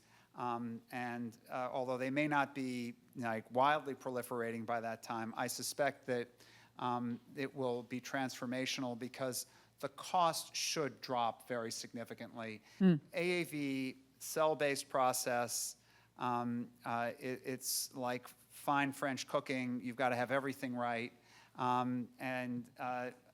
To be honest, if everything goes the way it should, and with all due respect to those who are working on CRISPR genome editing, the manufacturing could be more like a McDonald's approach where, yep, got to get everything, for a consistent product, you got to have everything right, but the cost could go significantly down because it could be a fair amount of synthetic biology, artificial intelligence doing off-target checking, and moving from one disease to another by just shifting guides rather than entire products altogether. So I think that's the 5 and 10 year. And there's obviously a lot of other stuff that could go with that, but and it may be wishful thinking for 10 years to get there for CRISPR, but I think we're not making the progress that we'd like to see with AAV, and thinking about that transition is a good thing. Yeah, yeah. So great advancements in access and in the technology itself, so, as well as the convergence. Dr. Kakari-Boateng, I feel like we should give you the opportunity to have the last word among our regulators to tell us what success looks like for you and other regulators in that 5 or 10 year time frame. Yeah, thank you, Susan. And I think within the next 5 years, we'll see it as positive when we see about 5 to 10 clinical trials authorized and ongoing in the country, especially with respect in the area of sickle cell and then other hemoglobinopathies. That we'll see that as a very big success, because as you can see, we carry the highest burden of that disease. Then in the long term, we expect to see more studies move to the other areas like HIV and then oncology. And then later, the technology will become so available, prices might drop, and those who have this debilitating disease will have access to this medicine. That's in the long term, that's 10 years later. So that's how I foresee things. Yeah. So that's pretty crystal clear, right? That you're saying you want to see clinical trials in Ghana and other places in Africa within the 5 years. I think, Dr. Nyarko, you're going to help make sure we do that. And then to see some of these deployed beyond sickle cell and to bring therapies to reality. Did I hear you? Yeah, that's right. That's right. And the reason why the clinical trials are so important. Yes, we keep on preaching reliance. Yes, you can rely on quality. You can rely on non-clinical, but for clinical, sometimes due to pharmacogenicity, especially with this type of treatments, where genetics play a very big, it will always be very good to have the safety and efficacy data of your own population. So for us, the clinical trials is very, very important. Yeah, that's worth underscoring, and I think it ties into a piece that both Drs. Marks and Ruiz have talked about, that there are some things where you can rely on the decisions of others and learn from that, and then there are things that we need to learn from clinical trials in the populations where we would want to see the product perform. But it seems like if we could get collaboration at a minimum on the learning and keeping pace, and then collaboration and convergence on some of the core areas, that allows, Eric, I think that would allow you to focus your resources on those clinical and risk-benefit questions. Exactly. There will be no need to reinvent the wheel or do a work that somewhere like that. That would be a very useful way of saving scarce resources. Yes. Excellent. All right. Well, that is our regulator perspective for this afternoon. Let's thank our speakers, please. Thank you. Dr. Ruiz, Dr. Kakari-Boateng, thank you so much for joining us. We are going to roll right into our last panel, which has more than a few folks coming up to fill these chairs that are right here that I'm going to let everybody settle into. So, Dr. Marks, I'm going to have you stay on stage, and we will welcome to the stage Dr. Buning, if you would come back up, Dr. Calhoun, Dr. Makani, Dr. Nyarko, and we're just going to elevate you today, Dr. Olaher, because frankly, we need to learn from you, and so glad to have you here. And then also Dr. Farrar to our virtual presence. So I think I'm only missing Dr. Makani, and we will welcome her to the stage when she has a chance chance to join us. So, boy, have we heard a lot. From the stage-setting conversation about the current state of gene therapies to grounding and thinking about those therapies then in India and Ghana and more broadly on the continent of Africa, to that immersion into the next generation of gene therapies and what might happen. So we have a lot to do, and we did also hear about purple chickens, safe but simple, collaborating and being transformative. And so I want this final panel is going to help us kind of think through and pull all of this together. And we have two new faces. And as you know, new faces get to go early, get to go first, so that we for sure have those new voices. And so actually, Dr. Calhoun, I'm going to turn to you first. So let me introduce you in that Dr. Cecilia Calhoun is Assistant Professor of Medicine and Pediatrics at Yale University School of Medicine and Medical Director of the Adult Sickle Cell Program at Smilo Cancer Hospital. So what we haven't talked much about today is the healthcare delivery system that would be expected to deliver this next generation of gene therapy. Would you share some thoughts of how should we be thinking about that? I was struck by the observation that the current therapies are for about the 5%. So you live this every day. Help ground us in that healthcare professional thinking. So I first have to say what a tremendous pleasure it is to be in this group, right? We have learned so much about the science. We've learned so much about practical application. And then obviously Jimmy sharing his story was just absolutely phenomenal. So thankful to be here with this amazing group. I do think Dr. Williams opened the door a little bit in alluding to implementation of gene therapy in the United States for persons with sickle cell disease, with which we already have so many challenges. One of the things that really resonated today, and you mentioned it again, was this purple chicken that Dr. Nyarko mentioned. And while that's quite a vivid image, one thing that I really was struck by is the point is that innovation exists in those places. And I believe that innovation is bi-directional. So as we're having these conversations about what we're going to partner with our colleagues on, what is important to know is that we here in the States are going to learn so much about how to properly deliver gene therapy to persons with sickle cell disease here in the U.S. And so I think that this knowledge that we're coming together and these questions we're asking will answer a lot of this question about how we do it well here. How do we build capacity here? How do we identify the best patients? How do we support them along their trajectory, which Jimmy alluded to, not just before or during, but after? You know, so there's so many opportunities here, and I think that we in the U.S. will answer these questions as we partner with our international colleagues to think through these things. You know, that's really helpful framing that I think we tend to, think about one geography versus another, but really it's this community learning and that we, in fact, will all benefit from the advancements of the therapy and learning how to better deploy them. That's great. Thank you, Dr. Calhoun. So our second new voice is joining us on our virtual stage, and that is Dr. Jeremy Farrar, who's Chief Scientist at the World Health Organization. So, Dr. Farrar, tell us a bit about what you've been thinking, and thank you for joining us today. But I want to give you an opportunity to open with a few remarks.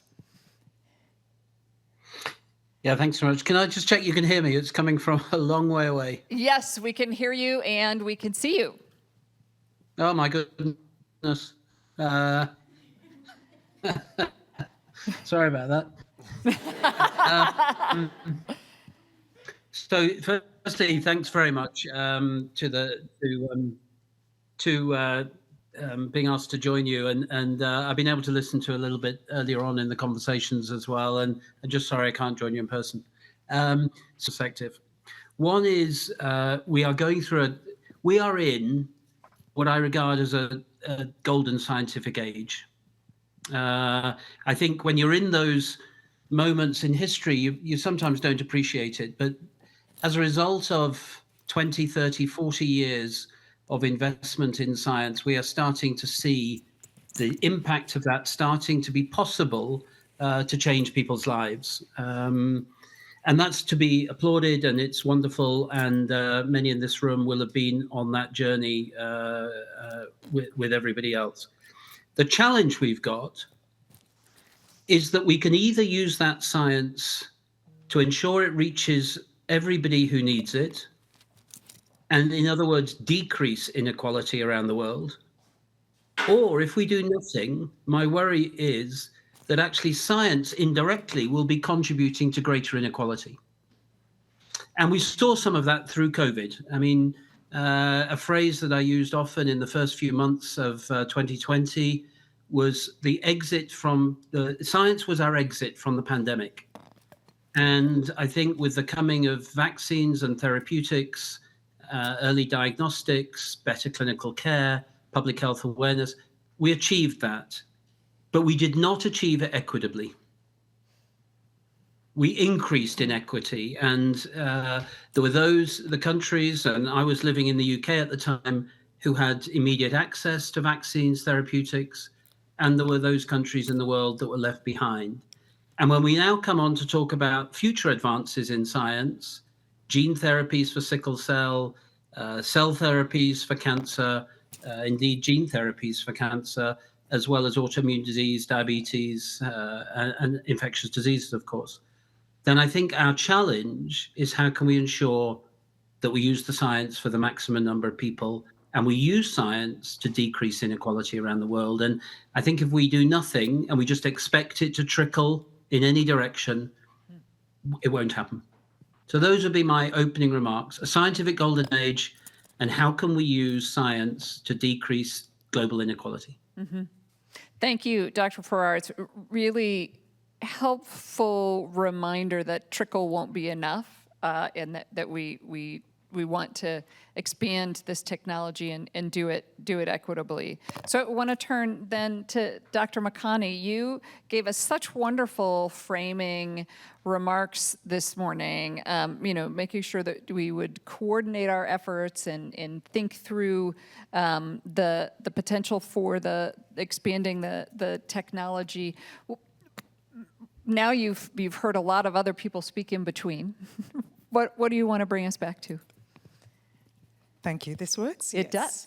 So thank you. So I just wanted to say three things. One is partnership, partnership, partnership, in that the whole concept of global convergence, whether you're regulators, whether you're patients, and it's really, for us, it makes a big difference to say, we may not have anybody who's received gene therapy, but hey, we'll get on a call and we'll speak to Jimmy, and he will share with you his experience and how it works. And this is more effective to have Jimmy talking to another patient than to have John Tisdale talking to myself, because the conversation needs to be between peers, patients to patients or physicians to physicians. So with regards to that, in terms of partnerships, one of the other things that we're doing is saying we may not have the capacity in a particular area in Africa, but what we can do is we can set up MDT groups, multidisciplinary team meetings, where we have discussions, where we can talk about a case, we can talk about a patient, and we can learn from each other and learn how to provide care in a setting where instead of having a patient fly from Tanzania to India, we can have the patient remain in Tanzania. And this is something that is actually happening, remain in Tanzania. And we have meetings where we have, on a daily basis, where we say, how's the patient doing? Can you do this test? Can you do that test? And I think that's another way of really encouraging partnerships. From a policy perspective, I think we've heard a lot about how we don't need to do that. The second thing I wanted to say is really about the business case, the investment case. I think there was a discussion earlier on in terms of how do we incentivize businesses to invest in clinical trials in gene and cell therapy in Africa. And I think in this instance, it's really, and I think Kwaku, you spoke about this, where you talked about the numbers. When we are talking about the number of patients just with sickle cell disease in Africa, we're talking about close to 5 million individuals. I'm not an economist, but when you look at the economies of scale, it just makes a lot of sense to invest. I think the second thing, and this is something that we learned, I work in a public institution, work closely with government, and we have to convince our presidents, our heads of state, to invest in this. And it's possible. In the past 5 years, in Tanzania, we have gone from a situation where there was no bone marrow transplant services, which is vital for ex vivo gene therapy, and now we have 2 hospitals who are providing bone marrow transplant services, which means that we can now talk about participating in ex vivo gene therapy trials. Now, it's easier for us and the people that we work in to talk to their governments and convince the governments to invest. And you can guess what happens once a government invests in the infrastructure, the private sector will come. And it becomes easier, relatively easier to do that. And one of the things, again, it's really approaching it, not with the thinking that finances are finite. It's really recognizing that there are enough resources for us to do this if we work together. I think the final point is really about the patient. Can't express how much I appreciate Jimmy talking about this. We have in Tanzania 3 patients that I can think of, we speak on a daily basis, who have come back from bone marrow, receiving bone marrow transplant. And Nasra and Ramadhani, they ask a very simple question. They say, we've received bone marrow transplant, we're struggling.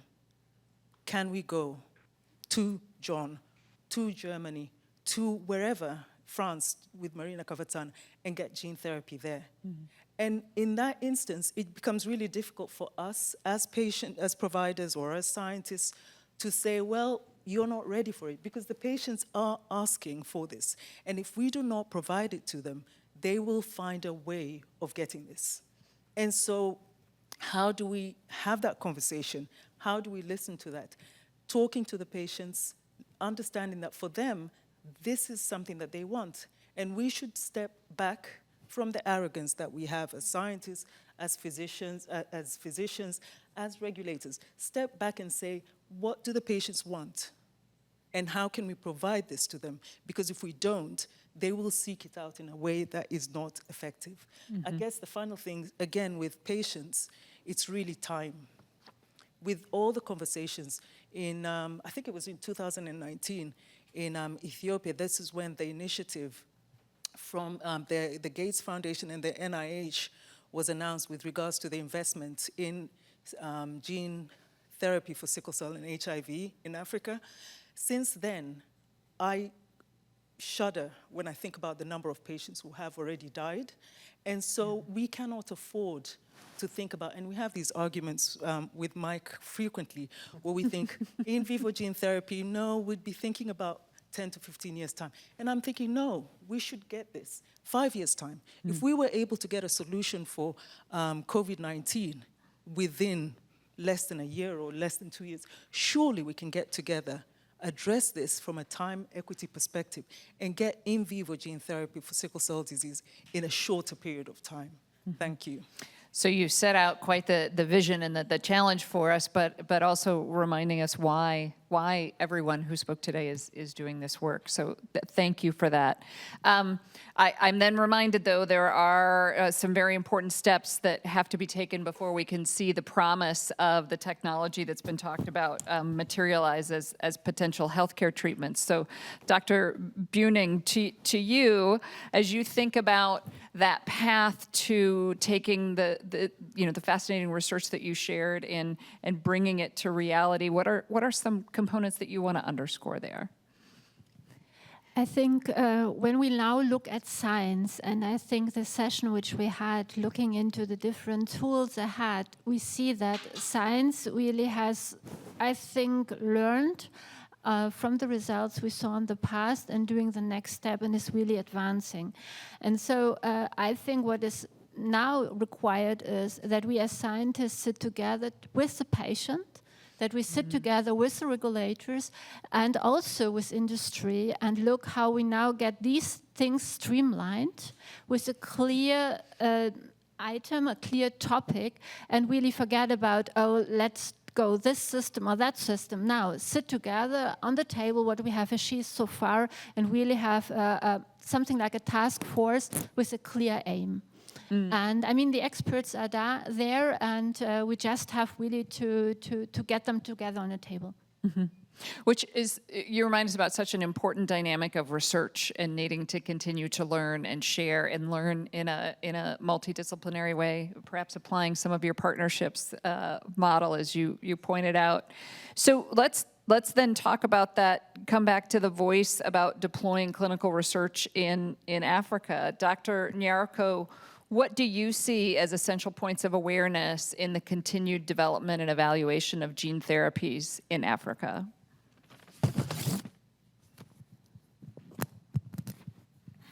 Yes, the benefit, or at least the good thing, is that it's starting, and for Africa at least, it's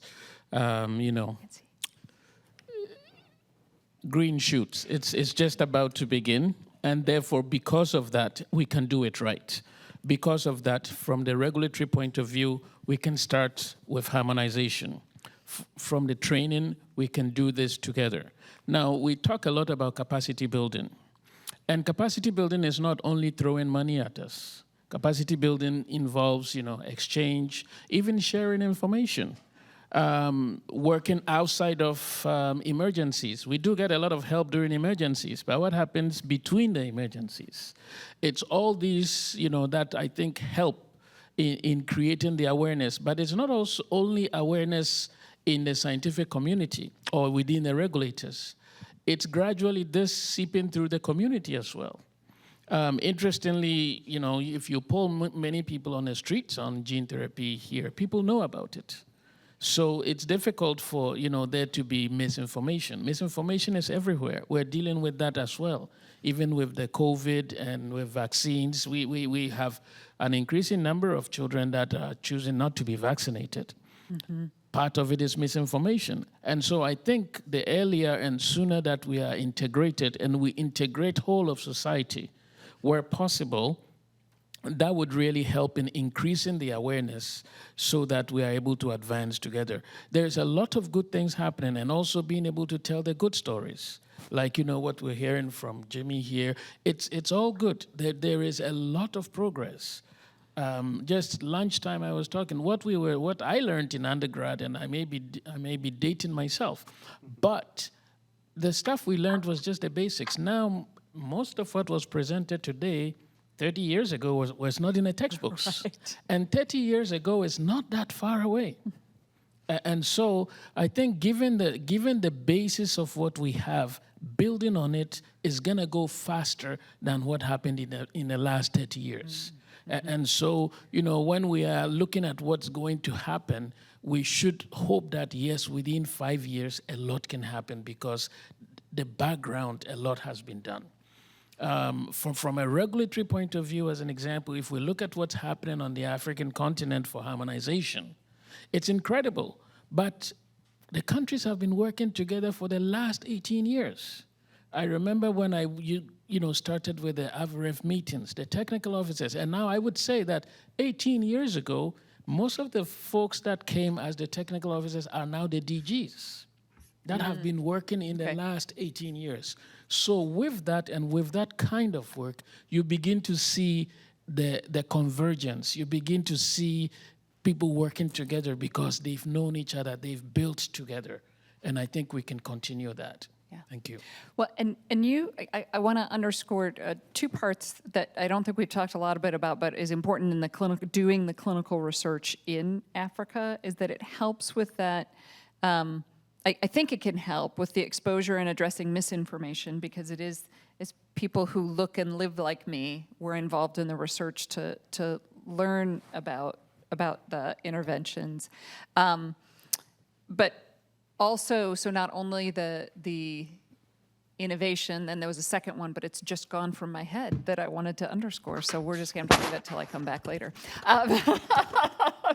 But I am struck about the importance of learning locally and being able to respond and develop that insight. I know what it is. It's that things are moving so quickly. In order to have that acceptance, we want to learn locally and build from that.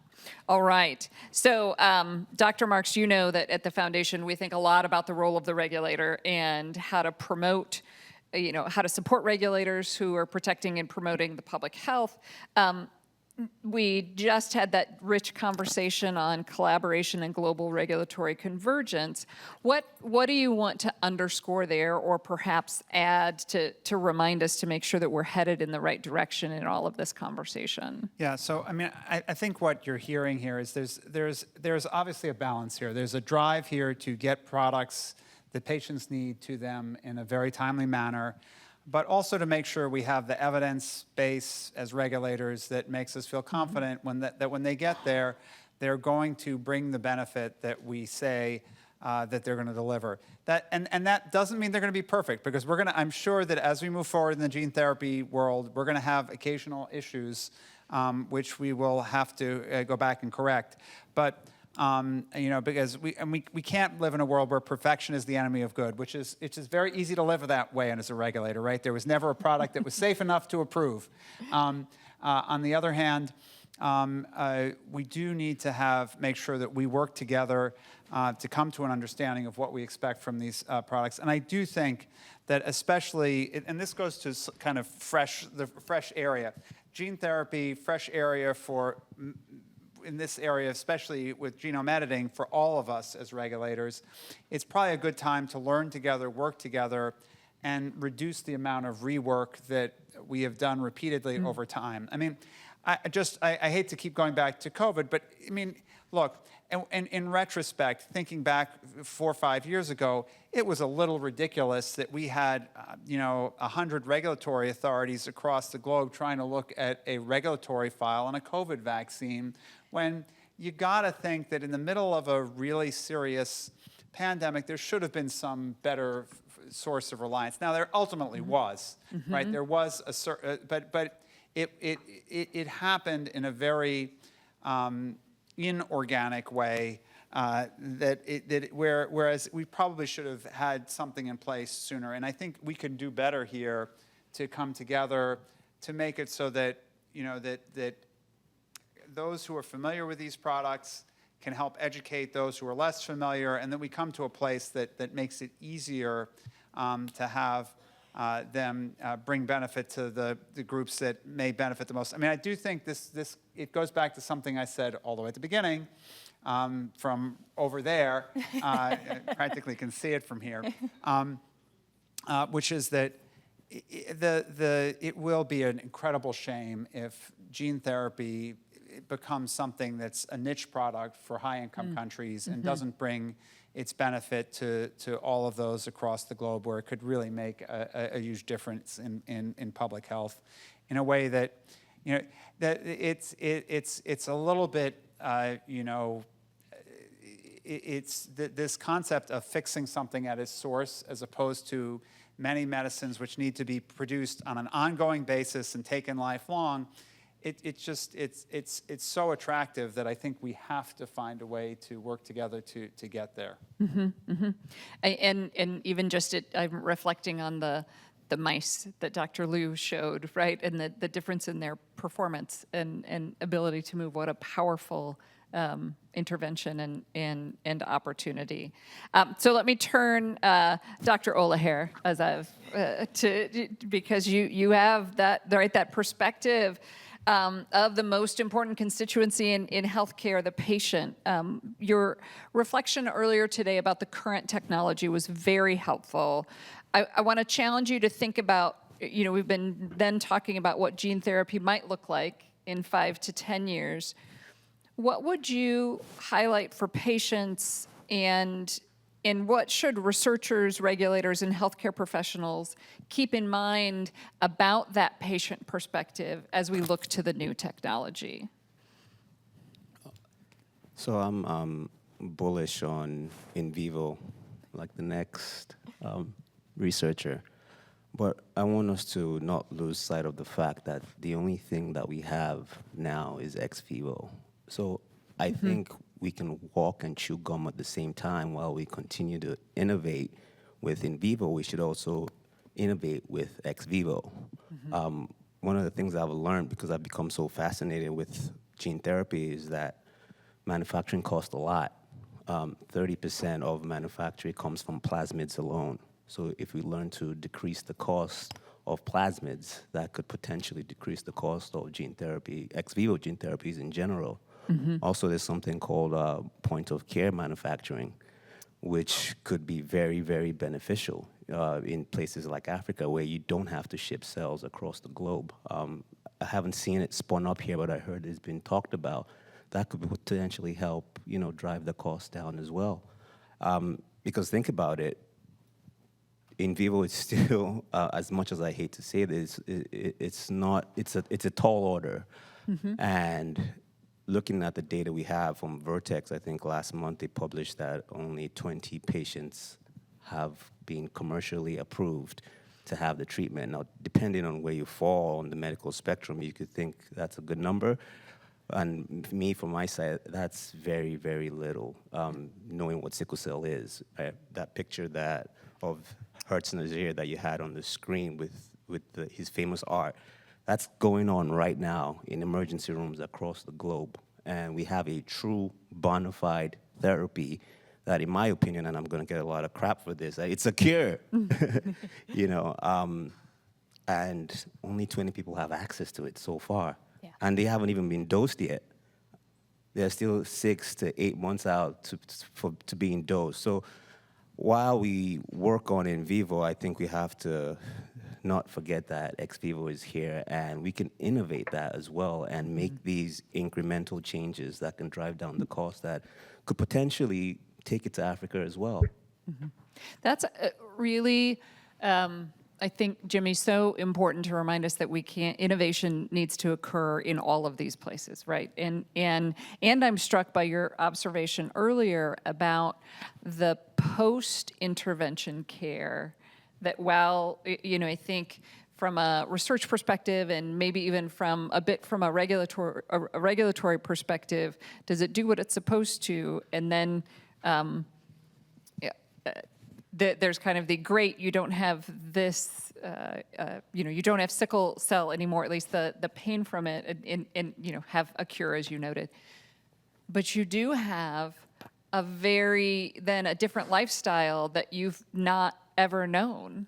And what are the supports that are important for that? So could you just could you give us a window a bit into, that transformation and what that meant and how we might think about the healthcare support that's necessary when you have an intervention that's literally transformative? Absolutely, yeah. For me, my wife had given me this one directive: don't die. And that was my goal, not to die. And when I was fortunate enough to escape the clutches of the disease, I found myself not equipped to really handle life. Because for most of my life, I was bedridden. When I wasn't in ICUs or emergency rooms, I was at home in bed. And then to have the good fortune of being healed or being functionally cured by it, you realize that you're not quite equipped to handle life, particularly I had my transplant at 35, I came out of it 36. You realize that first of all, for me, in my particular situation, I had built up all these coping mechanisms to live with sickle cell disease. And all of a sudden, overnight, those mechanisms were rendered useless. So I had to almost retrain myself not to be paranoid. Paranoia was, I tell people paranoia kept me alive, and there's no need to be paranoid when you don't need it anymore. Yeah. So you go through, for lack of a better word, an identity crisis because your identity is so enmeshed with the disease because it completely encapsulates everything that you are. And when that's gone, and it'll be in different levels for each individual patient, how enmeshed you are with that disease, you are kind of lost. And, like I was saying, we really need to make sure that there's a holistic approach to attacking that issue once you come out of the transplant, life post-transplant. So helpful, thank you. That's just what important framing, that when you have an intervention that can literally change someone's life, you have changed someone's life, and that is a difference in how they interact with the world. So obviously I could just continue this conversation for forever because you all are sharing such great insights, but there are two concepts that we haven't addressed very well so far. And one is paying for these technologies so that more patients can benefit, and separately looking at what type of long-term monitoring or continuing assessment we need. As we said, we're continuing to learn about that. So I want to turn it to the panel. Who wants to talk about procurement? And I hope that we didn't lose Dr. Farrar, because I'm going to look at him for the first answer on this one. But how should we be thinking about procurement? Will existing systems for deploying treatments in low and middle income countries be adaptable for these technologies? Dr. Farrar, do you want to take a run at that? And then I will say to anyone else on the panel, I welcome your thoughts here as well. I don't know, can you hear me with the video off? So we can hear you, this. yes. Okay, the bandwidth is, I'm afraid at my end, is not good enough to show the video, but a fascinating conversation that I've been able to hear most of. I'm going to make the point around the procurement because I do think it's important, but it's also about the regulatory environment, and then just make another point if you let me do. This technology is coming, and it's happening very dynamically, and it's going to speed up, as was said just a few minutes ago. We shouldn't be reacting to that in 1, 3, 5 years' time when it starts to be possible to roll it out. We, I believe, can anticipate that is going to be true. And instead of reacting to that dynamic progress, I think thinking through now, actually, what would it take in procurement, in logistics supply, in clinical care, in post-care, as we just heard about, the regulatory harmonization that will be critical, and put in place the package, which may be a 5-year, 10-year vision of how it is, but then we're not reacting and therefore delaying when things become available. I mean, others would be better positioned than me to talk about the procurement lines that currently go on. I think they would have to be adapted for the type of procurement and logistics and cold chains and everything else that goes with it, but also that critical clinical care pre and post intervention, as we just heard, including emotional and mental care. I think it's a whole package, rather than thinking it's a building we built, we'll turn on a machine and it'll happen. Whether that's in Midwest America, it's in Europe, it's in Sub-Saharan Africa or Southeast Asia, Latin America. Anticipating what is coming and thinking what should we have in place in order to do that, I think is critical.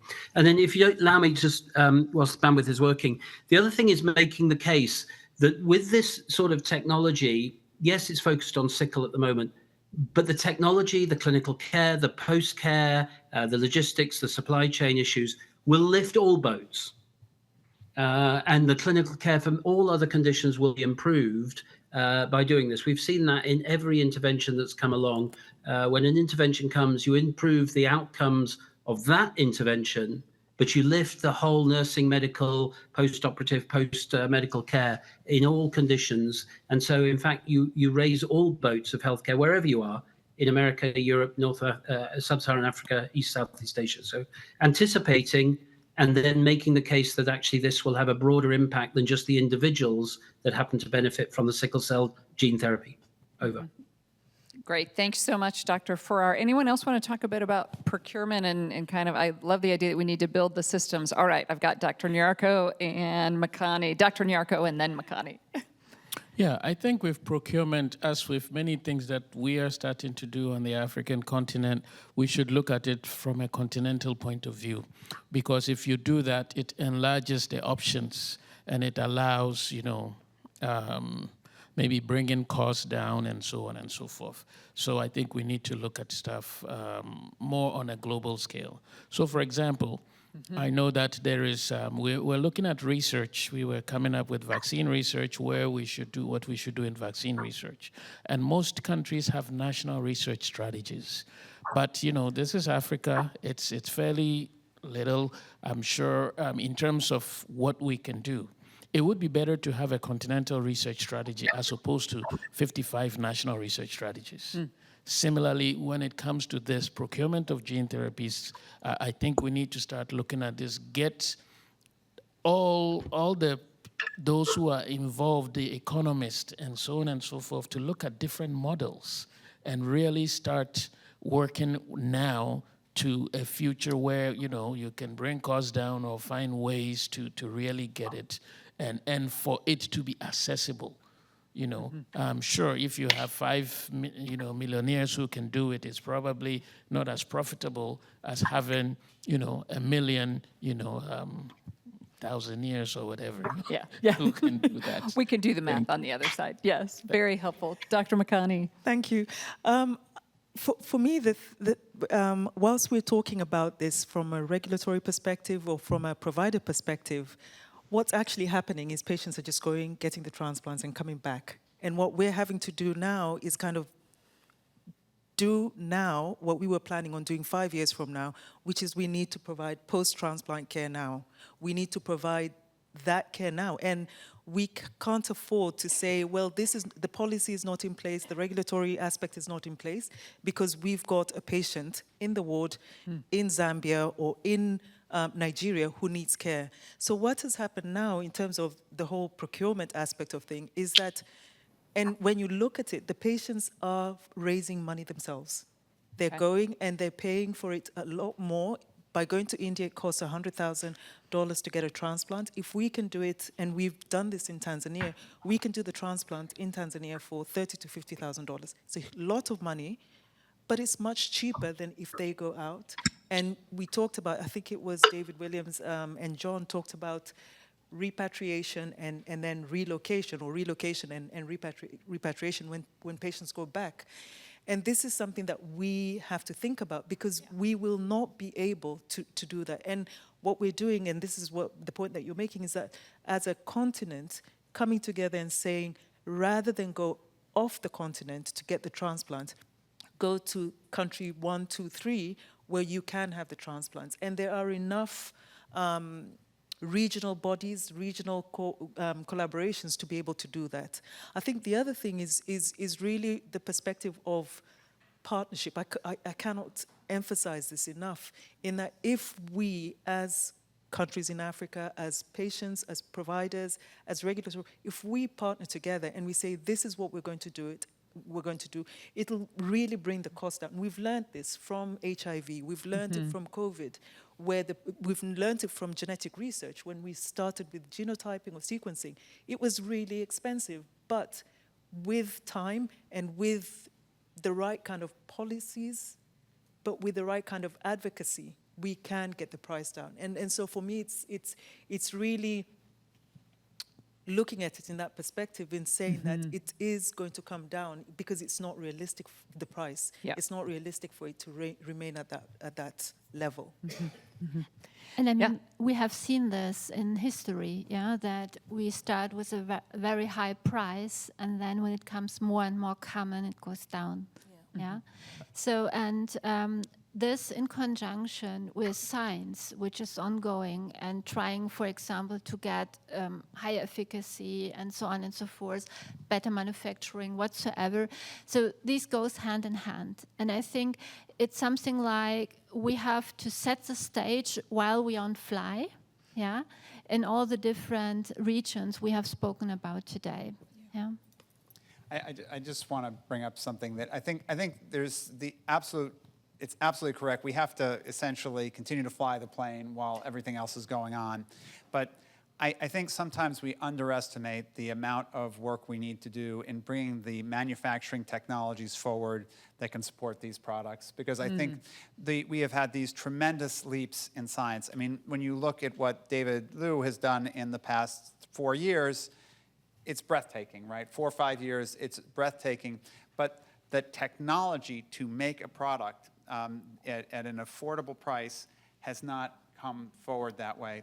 And in many ways, it reminds me of, the technology that ultimately helped us to land on the moon was the same technology that's in your iPhone, except somebody had the brilliance of realizing, look, and in some ways, this is a little bit of an example of what we have to think about for gene therapy, which is when I think the Steve Jobs brilliance was, look, I want it in a box that's this big, that can fit in your pocket, and it can't cost that much that, that your average person couldn't afford it with a little stretch, okay? And setting that, and then, he bent reality a little bit to get there, but I think we may, to be provocative, we may need to set a target product profile here, which includes not just what we're expecting out of these products from the medical perspective, but what we can expect, what we need to expect out of them from an economic perspective, and from a clinical benefit perspective versus cost perspective. Yeah, yeah. I think that idea of thinking more holistically and making sure that we address that early on will be helpful. I want to turn to the long-term monitoring. That was another piece that we didn't quite touch on yet. And actually, Dr. Calhoun, I want to turn to you first because I'm struck as more gene therapy, as we have more applied, more patients like Jimmy are the patients in your clinic versus, facing something different. What do you think about that future of long-term, monitoring of the interventions, the durability, the safety? Does that become part of your clinical practice and maybe a welcome part? Well, I really think it just depends. I think part of the reason we have such trepidation in calling it a cure is because we don't have long-term data yet. Correct. Right? And it's hard for me as a hematologist who, for many of my patients, have seen them since they were children or are helping to take care of them as adults, to just let them go off to the transplanter and never see them again, right? But we really have to think about how we support patients. And so, when Dr. Ho was talking earlier, he talked a lot about healthcare costs in the U.S., but then mentioned that there is this non-quantifiable quality of life change that I think Jimmy really continues to lift up. And that, when we think about systems level interventions, we're thinking about cost avoidance. How much money are we going to save? Oh, how do we proportion that against, $2.2 million? But when we have one-on-one interactions with the people that we care for, with the people who we've had a handful of interventions to offer them for decades and decades and decades, then it becomes a lot more meaningful. And so long term, I really think we need to actually ask patients, where do you want to be seen? You have a relationship with your hematologist. Do you want that to continue? As we think about different toxicities that emerge, where's the safest place for them to be cared for? And then how do we partner? I think, again, across the board, collaboration is a theme. Dr. Makani mentioned that right now, irrespective of where people went and got transplant, they're coming back home, okay? And we have to collaborate and work together to think about how we continue to keep them healthy and we keep them safe. That's really helpful, and I think raises that question not only about what monitoring should be done, but then where it should be. So, Dr. Buning, Dr. Marks, do you want to say anything about the kind of long-term monitoring and how we should be thinking about that structure? Yeah, I think we're still struggling. I mean, there are various entities that are trying to do monitoring of patients who have had transplants. It's easier in some ways for transplanted patients in the United States because there's the National Marrow Donor Program that has helped follow people, IBMTR.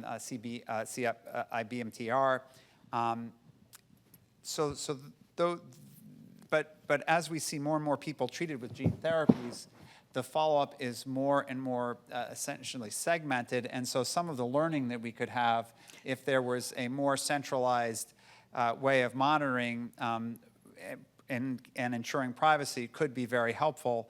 I think also it's going to be more of an issue as we see people across the globe. How do we monitor in many areas? But I don't think it's impossible because we did pharmacovigilance for the COVID vaccines in Africa, and I think we can do that something similar. So I think it's just putting in place the systems and understanding what really is critical to collect here. So it's just a matter of doing so with good forethought. Yeah, yeah. Dr. Buning, anything you want to add there? Yeah, I totally agree. I think we are still at the stage where we, through monitoring, will learn a lot. So we don't have to really tick every box, but it really will show us how long we have therapeutic effects, long-term outcome, and so on. And also when we come back to the point of post-treatment, so what is this meaning for the patient and so on, we have no data about that. Yeah, this is above the medical parameters to measure, and this is all things I think which we still need to monitor because we are still here having the learning curve. Yeah, that learning curve is striking. I think we all accelerated our learning curve with the sessions today, and yet there's so much more that we'll continue to learn. All right. Okay, panelists, are we ready? Because I'm about to turn to each of you. You're going to get up to 2 minutes, although the timer won't go off, but I will let you know. But I want to turn to each of you to either underscore something that you heard or that you said today that you want attendees to remember, or to share something that hasn't yet been said but is important for the continued work in this space. So if we got the ground rules, does that make sense? All right, let me give you the rolling order. Dr. Nyarko, you're first, then Dr. Makani, and then Dr. Olaher. So that's our initial rolling order. So Kwasi, may I turn to you for the underscore something you heard or said? Or actually, if you don't mention purple chickens, we're all going to be really disappointed. But something that has not yet been said that you want to share.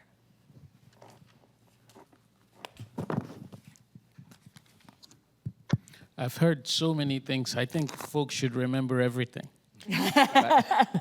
That being said, the point that Dr. Calhoun just made about learning being bi-directional kind of just hit me just now, because a lot of the times when we're talking about capacity building and stuff, it seems like it's presented in a one-directional way. And I recognize that it is bi-directional, and that is really true.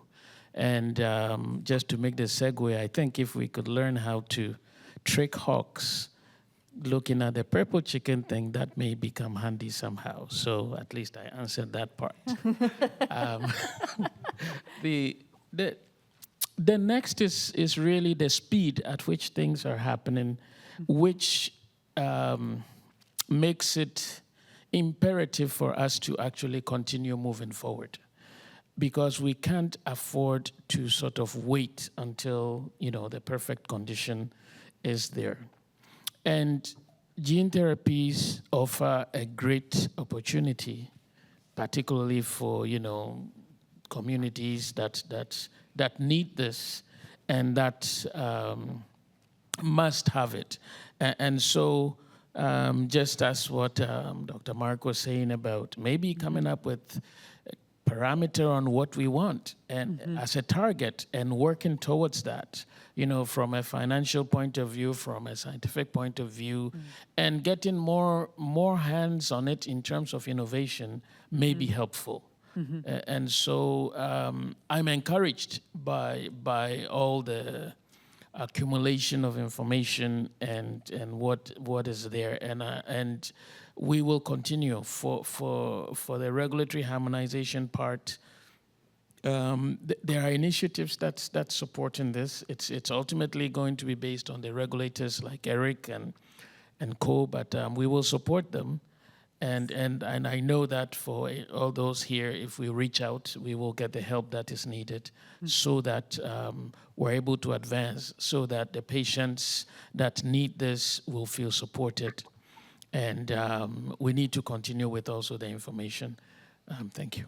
Brilliant. And I know there's renewed interest in making sure that we'll be deploying the gene therapies in the clinical trial sites you told us about and the infrastructure.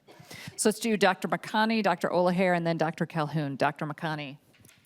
Thank you. So the things that I want to emphasize, the first is that we should not have an approach that is dichotomized. It isn't an issue of either this or that. We can do now and learn as we're doing it. We can't afford, because patients are dying, patients are suffering, we can't afford to say we need to do things in a sequential manner. We need to do things and then learn as we do it and go forward.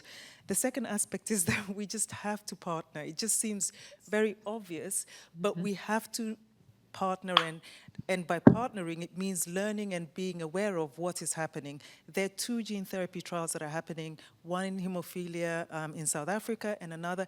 And if we do not know that this is happening, we miss the chance of learning from what is already happening, and we assume that this is not happening. So let's learn from each other, let's partner, let's learn and see what is happening with CAR T cell therapy in India, and let's just partner and partner and partner at different levels and in different ways. And then finally is that we've got to engage our policymakers. If we do not, and this is something that as scientists, as healthcare providers, we tend to hesitate and think about what's the best way of engaging policymakers. If we do not engage them, we will not be able to make those huge investments, those huge decisions that can be made by policymakers or by the public sector in that manner. And by having the public sector involved and engaged, it will increase the chances of getting the private sector engaged and invested in as well. And then just my final point is just emphasizing, let's just think about the patient, the patient, the patient. Thank you. So we've got the partnership and the patients. Excellent. In the doing, yes. Getting it done. Dr. Olaher, Dr. Calhoun, Dr. Buning. I'll continue Dr. Makani's echo her points on the patients. You know, I think I do love that title, but I would stick with the patient perspective. Yeah, I think I really want to paint a picture of how tough it is to live with sickle cell disease. You know, many times, you know, patients are constantly living in hospitals. You know, there are times I had to dress up to go to the hospital so they believed I was in pain. You know, there are times I had a crisis throughout the whole triage period, and no one saw me because it's sickle cell disease, and you know, predominantly affects people of color. And at the time, I was living in Newark, New Jersey, so no one took the pain so seriously that the pain had actually subsided like 5 hours after. And I'm sitting in the lobby thinking, should I still go in? My pain's basically gone now, you know? That's how bad the disease is. So the good news is that there's so many options. You know, there's many, even as fascinated I am with gene therapy, there's even options that are not gene therapy, you know, that could be perfect for someone else who doesn't need gene therapy. I was talking to Dr. Ho at lunchtime. I was, you know, pitching him a radical idea about what about small molecules that can bind to BCL11A. You know, we need to find more options and give patients just more time, another day to fight. And really just want to encourage anyone living with the disease that it is really a day-by-day battle to survive. Most of the times when we hear patients dying of sickle cell disease, it's either from some organ failure, but patients give up too, you know, and the medical term is whatever, you know, made them perish, but you can continue to fight with sickle cell disease. So I just really want to encourage that. I think it's completely unfair to have to debate whether life is worth living because you have a inherited condition that you had no control whatsoever of. So just wanted to really highlight that patient voice and, you know, continue to encourage you guys to do the work to, I would love for this to be the last generation of sickle cell as we know it, you know, and access to gene therapy for the ones that want it and any other type. I mean, this is fantastic what's going on. You know, I call it a red carpet movement, and people have told me, no, this is not a flash in the pan. This is here to stay. So I'm encouraged, and yeah, thank you. I love the capturing that as the last generation to experience it. Doctors Calhoun, Buning, Marks. So I just want to lift up, Jimmy said that he was sitting in an emergency department in the US for 5 hours in pain, and nobody saw him. And so the point that I want to lift up is one that Dr. Farrar mentioned, which is that of equity, right? And so he gave us some strategies with which he had to employ or deploy to navigate healthcare inequities in our developed country, okay? And so when we think about, and I'm so inspired by my scientific colleagues who are asking these really ambitious questions and answering them. And I'm so inspired by, you know, my colleagues here who are thinking about innovative ways in which we implement gene therapy.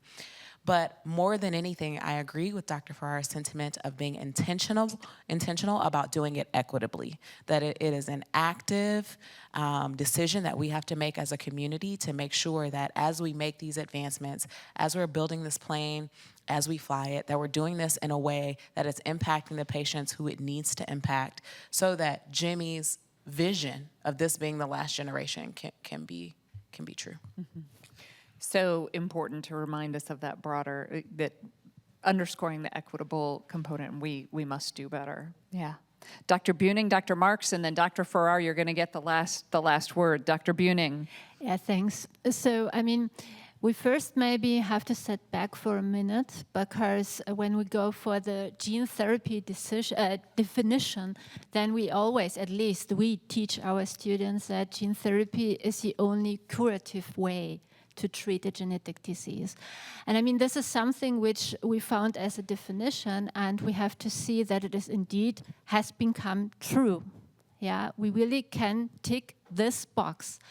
And this has been achieved in a team effort.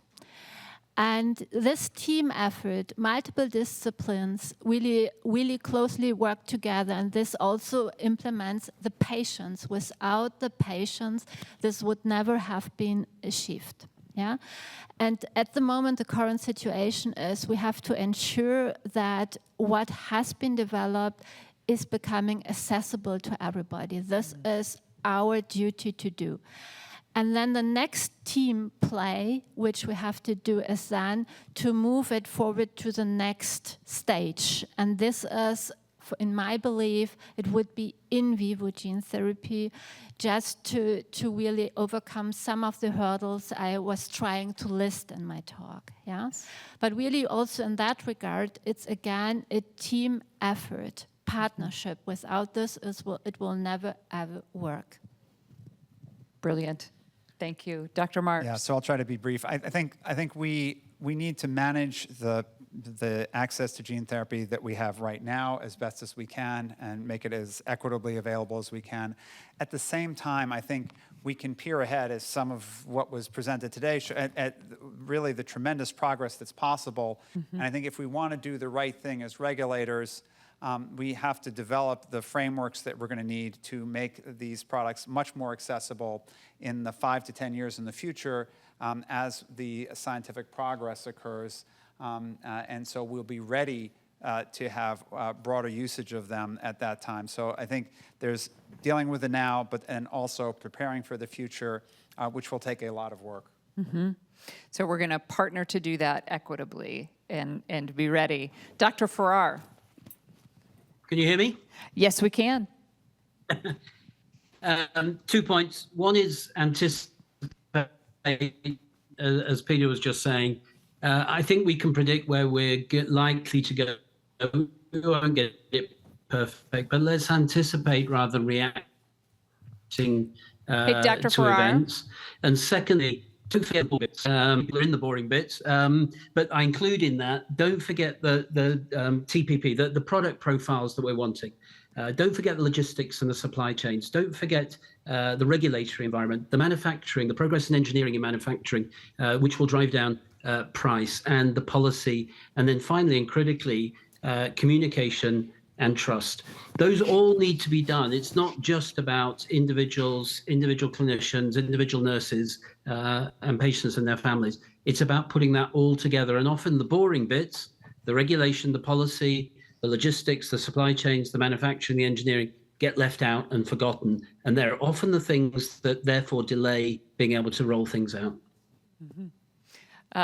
Very helpful. I think it's always important to call out at the end that we don't forget the boring bits and those pieces that get us to the promising technology. So with that, let's thank this brilliant panel for sharing and helping us pull everything together. And that brings us to the end of our day. Thank you so much to those of you who invested time in coming here, to our truly outstanding speakers all day long to help us learn more in this space. The recording, the slide deck, and the transcript will be posted to our website late this week or early next. And let's look forward to collaborating, to partner, to make it a reality that it is the last generation of individuals who experience sickle cell disease. All right. Thank you all.